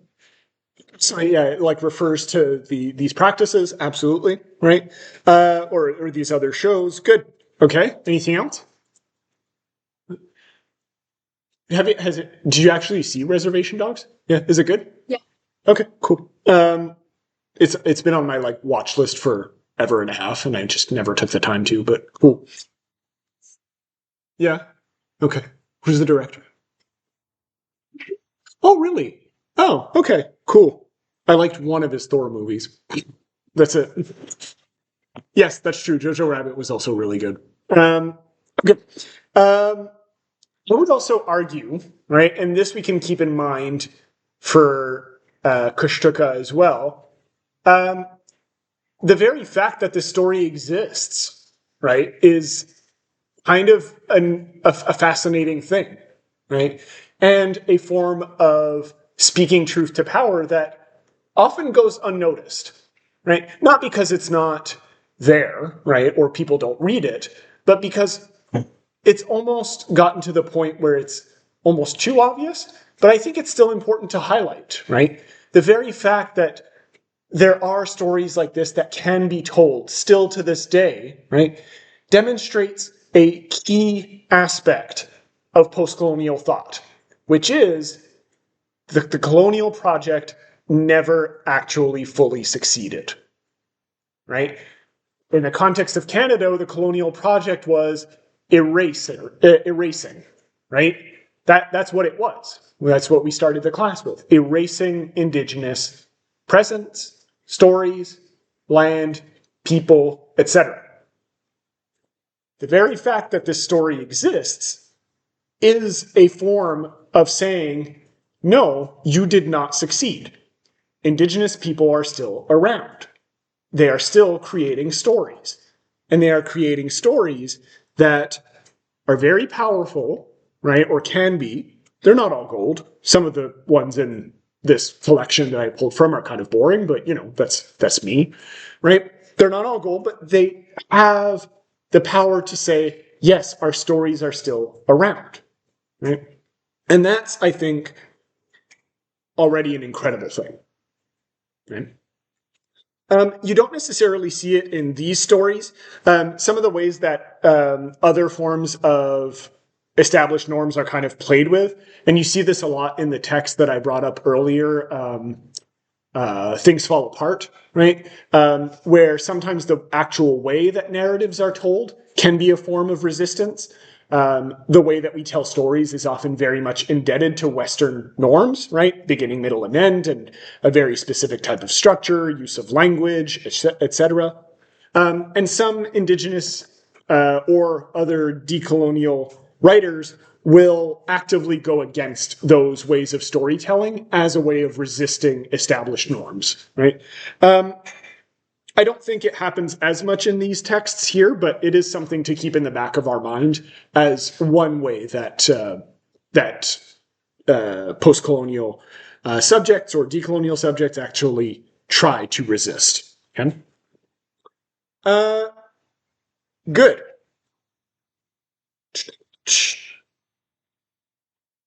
Someone who hasn't spoken yet. What's the Cliff Notes version of Kushtuka? And by someone who hasn't spoken yet, I mean literally anyone from this half of the class. Milady, you've said stuff before, it's fine. Well, people think, actually. You said that you had seen the Wendigo in a video game. I forgot to pick up on that question. What video game is that? No idea what that is. Okay. Fantastic. Good to know. So, what's Kushtuka about?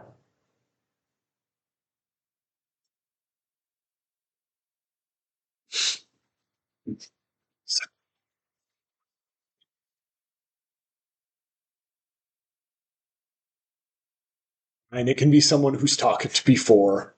What's that story about?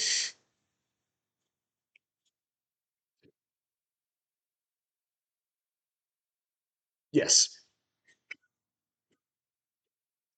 Story of a white man and his son who go against Alaska because they mentioned Anchorage. Yeah. And they're living or staying with indigenous people, and they are the main character. She's sent to serve the father, the white father, and the white son. He goes hunting with indigenous people. I think he goes with two elders. Okay. And strange things start happening to both groups. And so I guess they kind of reunite at the end, and the strangeness. When you say strange things, what strange things? Well, the man and his, I forget the name of the narrator. Yeah, I have it here somewhere. I don't know if they mention it. I'm pretty sure they do. They do, yeah. Tapisa? No. Well. Listen.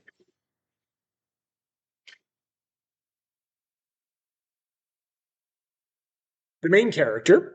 And the white man who she's sent to serve, they're like in a truck, and then they hit something that the main character, she recognizes it as a Kushtuka.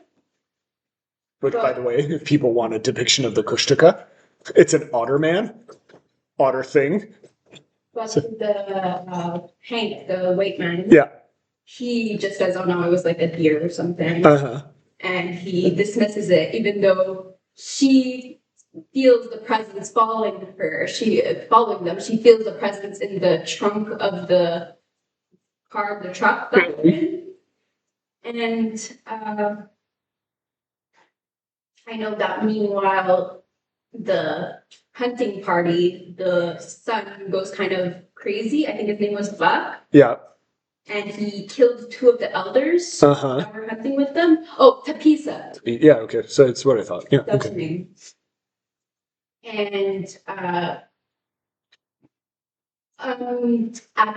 the white man's house, Hank, the Tapisa, she notices that he collects artifacts. Yep.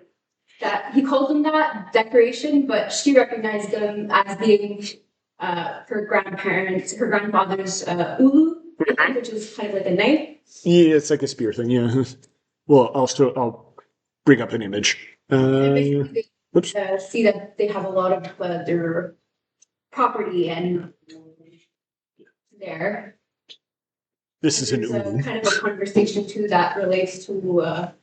Yeah, I've seen videos of people on TikTok cutting like raw Fish. fish with those knives. Yeah, it's kind of like a fish knife-ish, right? Yeah, paring knife type of thing. Yep.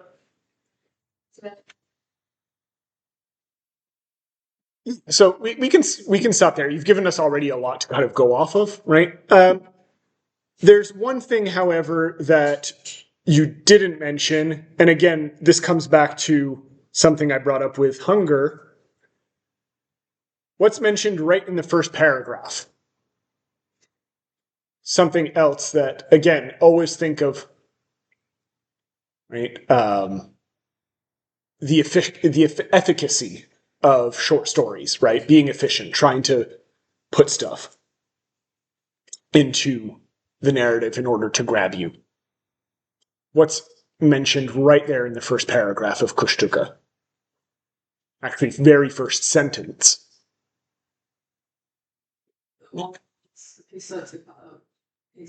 Yeah, okay, good. There's a familial dynamic going on. You don't have to love him, just make his baby, right?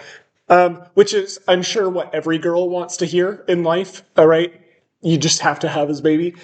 Huge sarcasm, of course, in that. Yeah.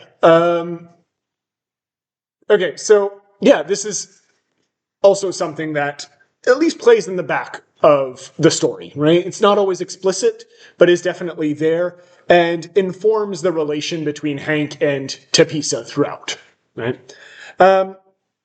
So I guess, right, let's start there. You don't just make his baby. Why might this be important? Especially in the context of the colonial, post-colonial issue that we're dealing with here, right? Or perspective. And you don't have to have read the story necessarily to answer this. Why might childbearing be important here? Or generational issues?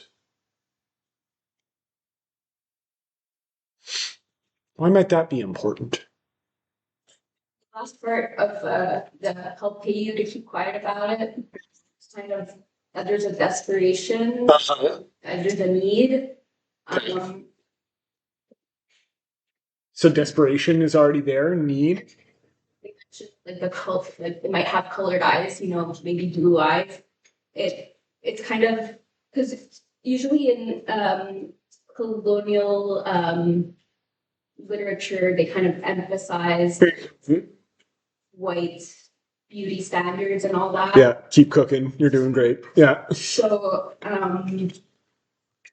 I guess because the mother's trying to encourage her daughter to procreate with this man. Uh-huh. Yeah. It might be a weird thought to have, but it's a weird fiction class. It's fine. The fact that her mother is giving her the option to do this, when I feel like in reality there was not an option. So there's a lot of dynamics that are implied in that sentence. Absolutely, right? And it comes back on the one hand to norms of power and domination, right? This is just feminist literature 101, right? In the sense of, a woman's place, so to speak, right? Quote unquote, to have children, right? That's something that feminist literature has kind of pushed up against for the entirety of its existence, rightfully so. But there is also obviously the colonial perspective that you're bringing up, right? On the one hand, there's this anxiety that's seen in a lot of colonial literature about breeding with other people, right? The capital O other. There's a lot of anxiety about that, right? Which is one of the reasons why, right, settlement was so encouraged, so that white people could breed with white people, right? Which is obviously horrible to think about, right? And it's literally the foundation of what we call eugenics today, right? People breeding with their own kind, so to speak. But even if we want to complexify this idea, there's something to be said also from the indigenous perspective of, again, wanting to keep their own populations going, right? In the context of, right, decimation, right, in which survival is key, right? There is something that's implied, at the very least, in what the mother is saying of, well, at the very least, we'll be able to have more indigenous people, right? Our own community, our own culture will somewhat be able to continue, even if it is a child with blue eyes, right? So it's a very complex idea that's being played here. Not one that I think you're meant to be comfortable with. Right? It is rather uncomfortable to think about these questions, especially in such a direct way as Zeller is bringing it up, right? But I think this lack of comfort is very much her point, right? And this is something that's brought up again in post-colonial literature. Homi Bhabha would bring up the concept of hybridity, both in the sense of like cultures in a more abstract sense, becoming hybrid, mixing as European culture mixes with with whatever local culture is being dominated or anything like that. Where, for example, someone like Amitav Ghosh would write a text called In an Antique Land, which by its very title is referring to Percy Shelley's I Met a Stranger in an Antique Land, right? Ozymandias.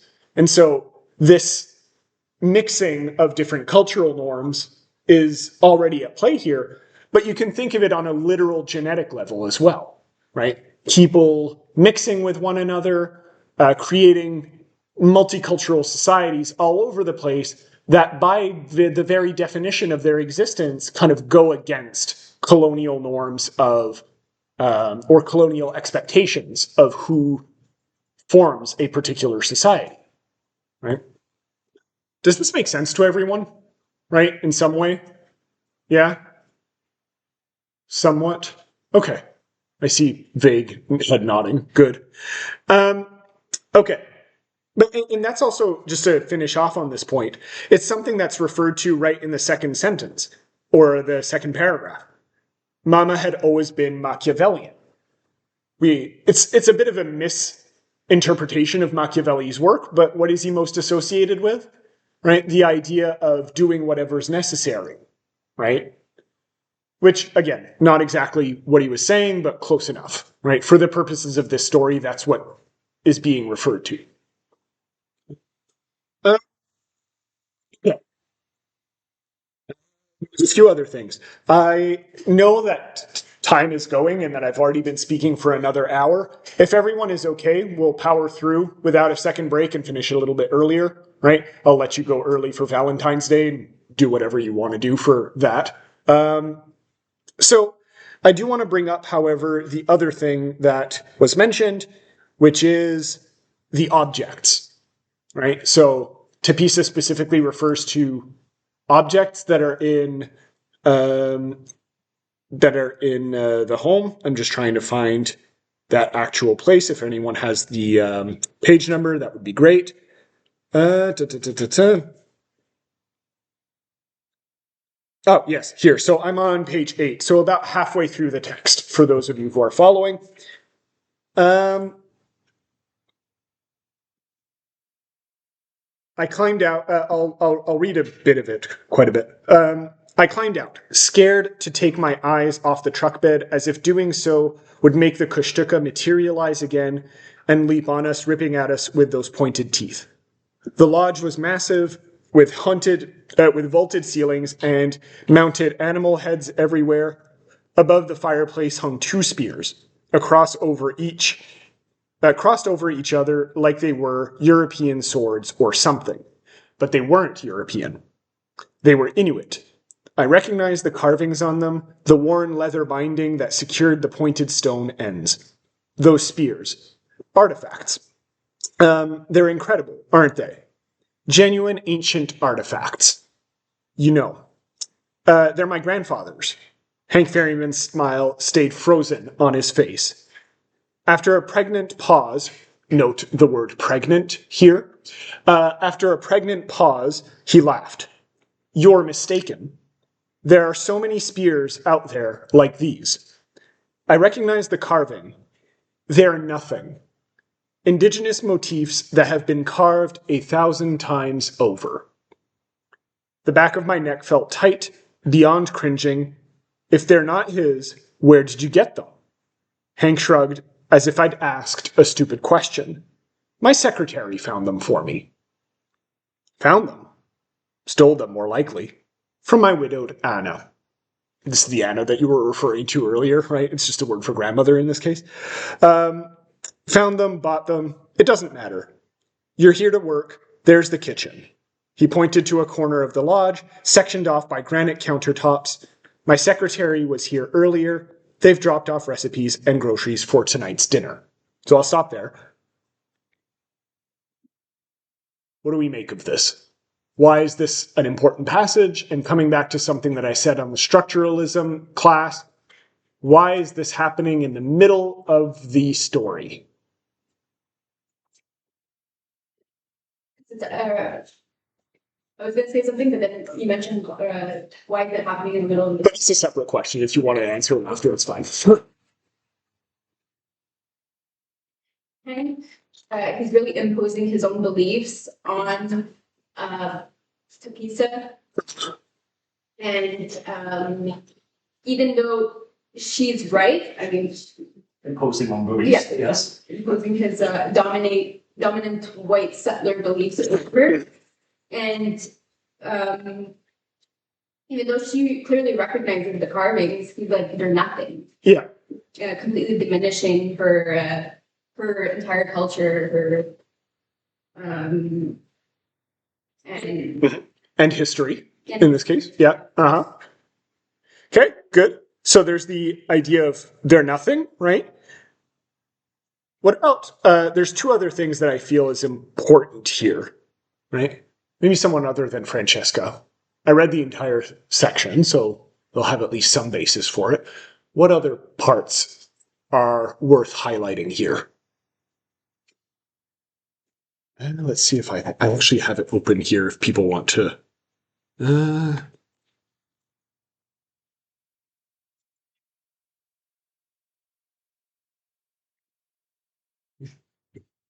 Go ahead, Francesco.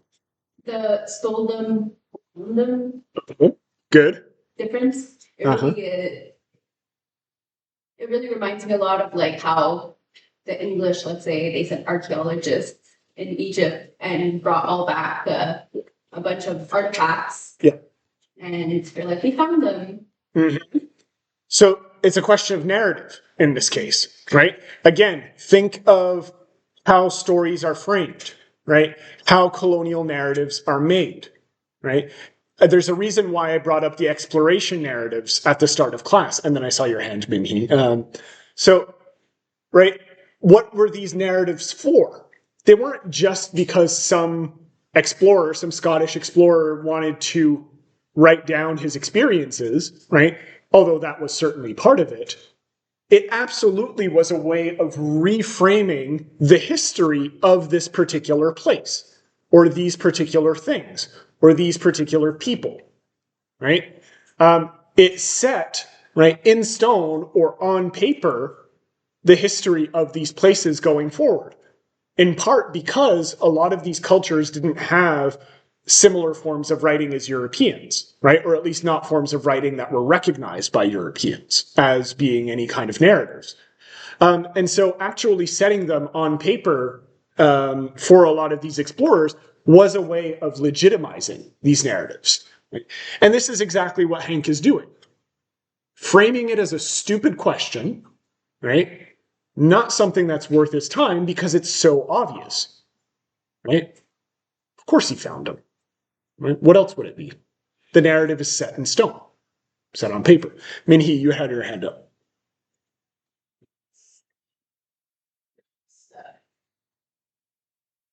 It said,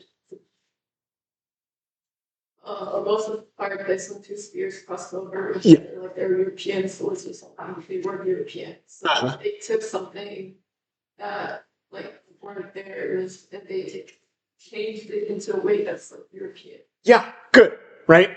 Again, modifying the actual nature of the thing, right? And it's in something as straightforward as an actual position, right? And didn't actually change the nature of the carvings or anything like that. But just positioning them in a way that's more recognizable to a European audience goes a long way to establish, right, what norms Hank is operating under. Very good. Yes, Francesca.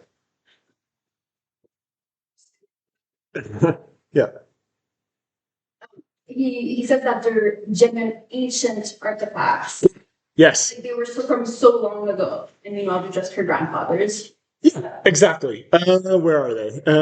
Yeah, so artifacts. They're incredible, aren't they? Genuine ancient artifacts, you know. Artifacts technically doesn't imply or doesn't mean age necessarily, right? But that's the way that we use it in modern usage, right? Whenever someone says artifact, the implication is old, okay? Something that is no longer used, something that comes from thousands of generations back, right? And you're right. Meanwhile, it's just your grandfather's, right? Which again, right, associating indigenous people with what? Primitivity, right? Far past, right? They are not modern. They're not current. Okay? So yeah, it's absolutely something that you still see. Again, this text came out in 2023, so very much something that's contemporary. Okay? And you know, if we want to take the education stance of it, how many of you actually were educated in Quebec here, like in elementary school or high school? Francesca, that's it? Okay, well. You know, one of the things that we see here in Quebec, we do have modules in our history program on Indigenous populations, but peek behind the curtain, or at least that was the way it was when I was in elementary school. I don't think it's changed that much. We would talk about Indigenous people only in the time before Europeans arrived. A little bit of overlap with the French, and then we just kind of forgot about them for the rest of that history module, right? And one of my colleagues in the PhD program, Evie, brought up this question at a parent-teacher meeting, so I know it's still something that's actually done, where she was talking about the history program that her son was going to go through, her son who's 8. And she asked, is it possible to actually talk about Indigenous people in a way that doesn't make them like extinct, like a dinosaur? Which obviously the teachers had no response to because that's like the basis of their entire program, and so they didn't change it. And so these are still questions that are prevalent in the 21st century, certainly. Okay. the last thing, just because I'm seeing time fly here, I just wanted to highlight, right, just because we mentioned the child thing after a pregnant pause. Pregnant pauses are a thing, right? It's a term that you see outside of it.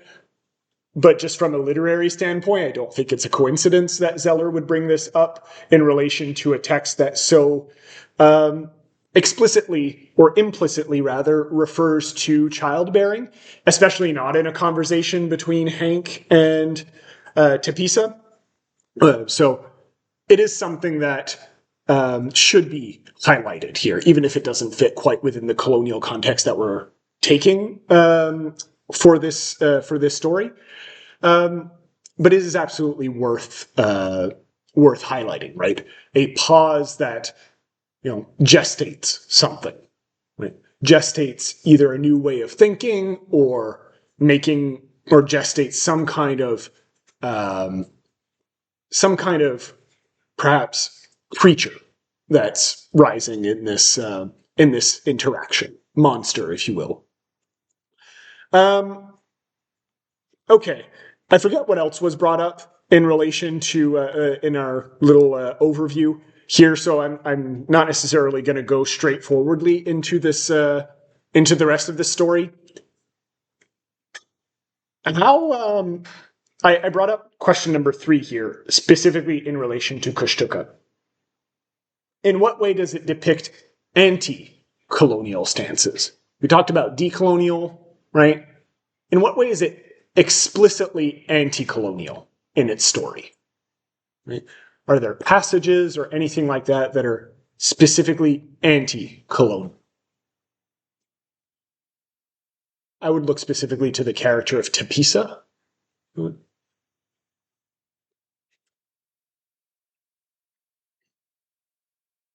You can think also of the kind of like hunting party type of thing. There's stuff that happens during that. Or how it ends, perhaps.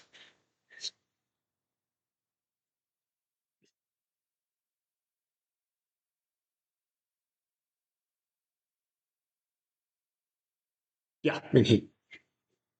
Kind of like starting part, but I thought it was interesting how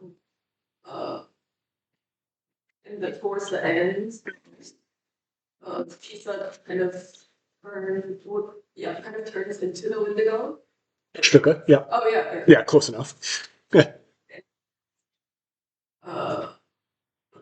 She's the one who ends up stabbing the son. Mm-hmm. So I feel like that could be like anti-colonialism. Yeah. Say more. In what way is it specifically anti-colonial, right? So it's kind of bringing up the idea that Tepisa is the Kushtuka, right? How is that anti-colonial specifically?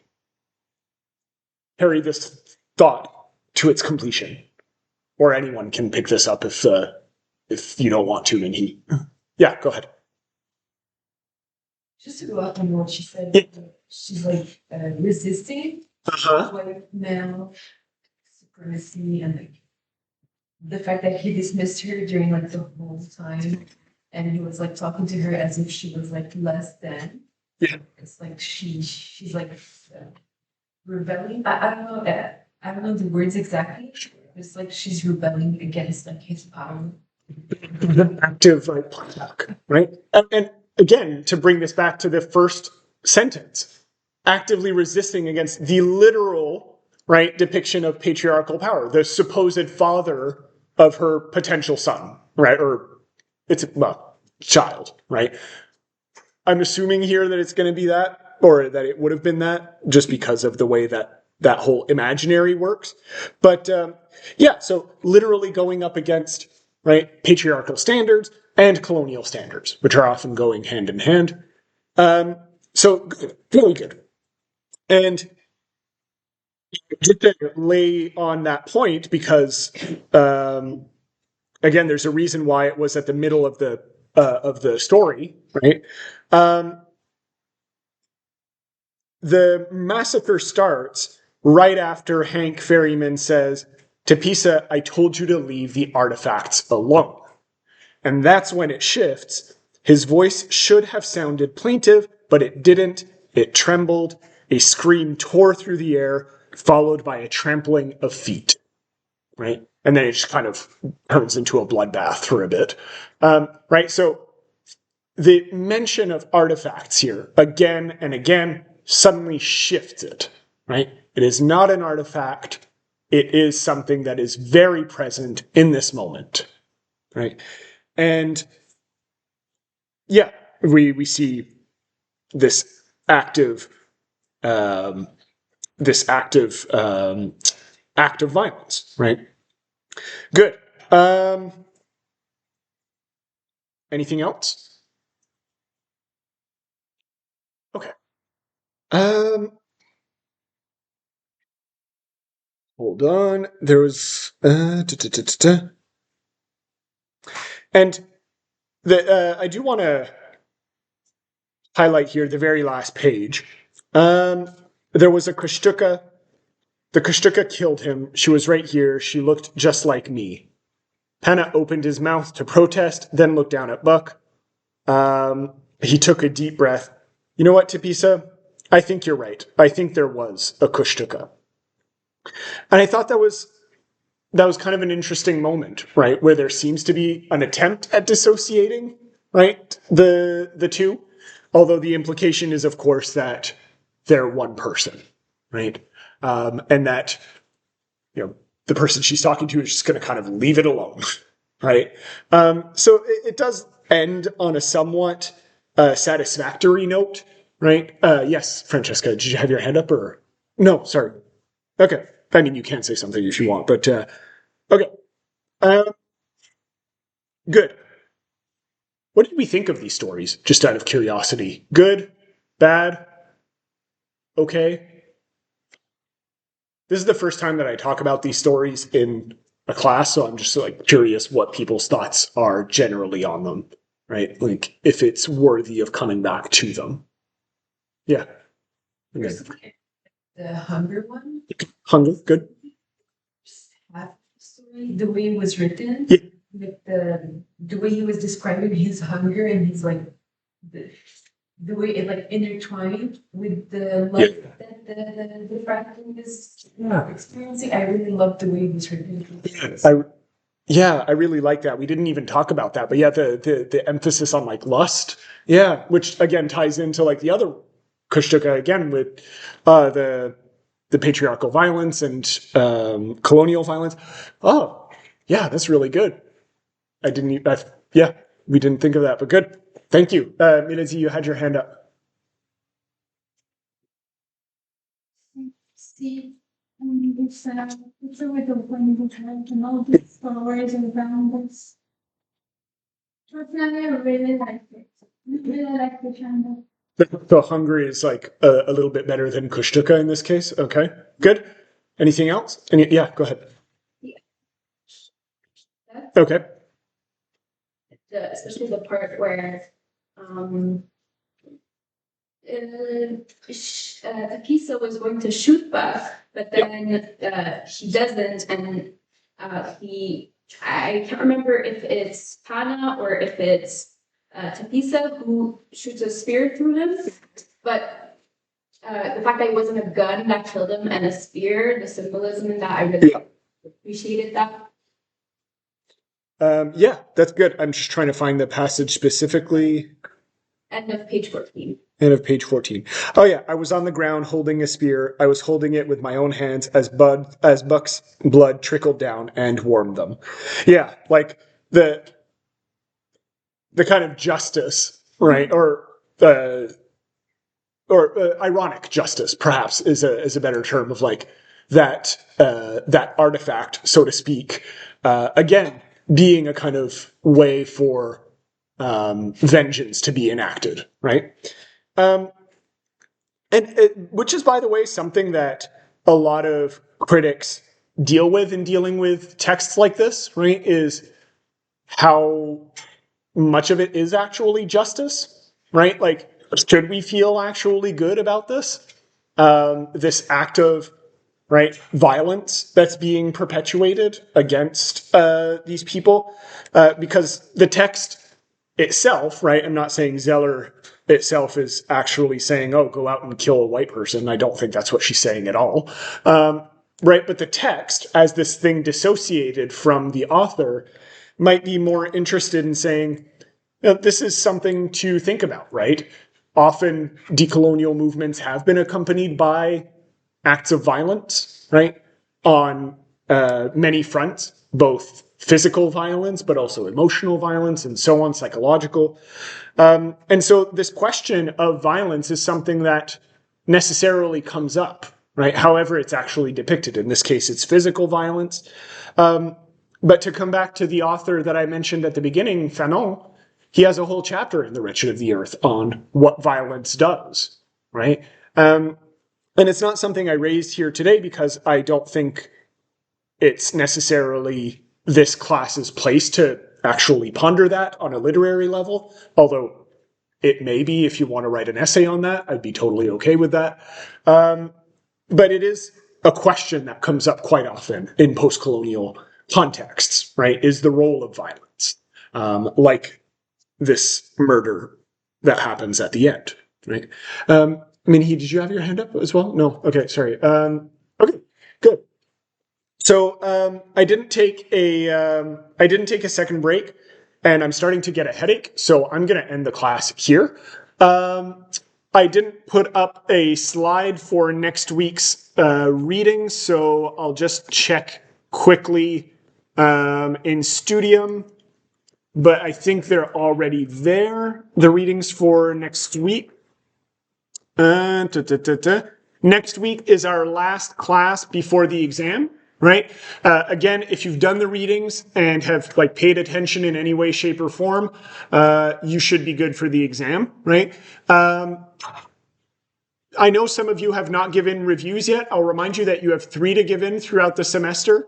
So the halfway point is already coming up. I would at least encourage you to give at least 1 in before the midterm, just to have that done and at least get some feedback before giving in any of the other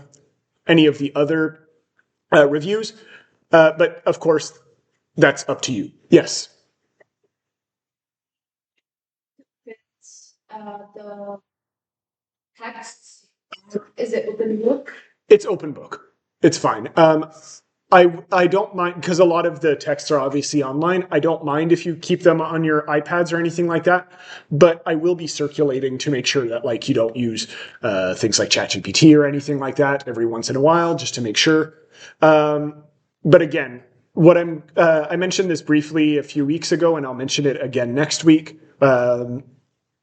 So a lot of the exam, or the major part of the exam, is going to ask you to answer like some versions of the types of questions that I bring up in class, right?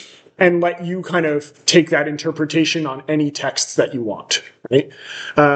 So what I've been doing so far, and I need to put the finishing touches on it this week, is take like at least 1 question per theoretical approach that we've been doing. And I'm just making a list of like 5 or 6 of them. And you'll have the list of texts that we've talked about so far. And then you'll decide like, okay, what reading am I going to take on these texts in like 500 or 600 words. So again, if you've put the minimum amount of thought into this, you should be fine. Right. So yeah, next week we're going to do EcoCrit, right? A bit of EcoCrit on another Blackwood text, a less racist text this time, so that's good. This one was actually planned, so do read it. The Willows and Caitlin Kiernan's Fake Plastic Trees. So you can already start to see what we're going to maybe talk about, right? The tree symbolism is already there. But I think both of them enter into a really interesting dialogue with each other beyond the idea of trees, which is the obvious way. And yeah, if you have any questions, don't hesitate to reach out. But thank you very much. Happy Valentine's Day to everyone, and I'll see you next week.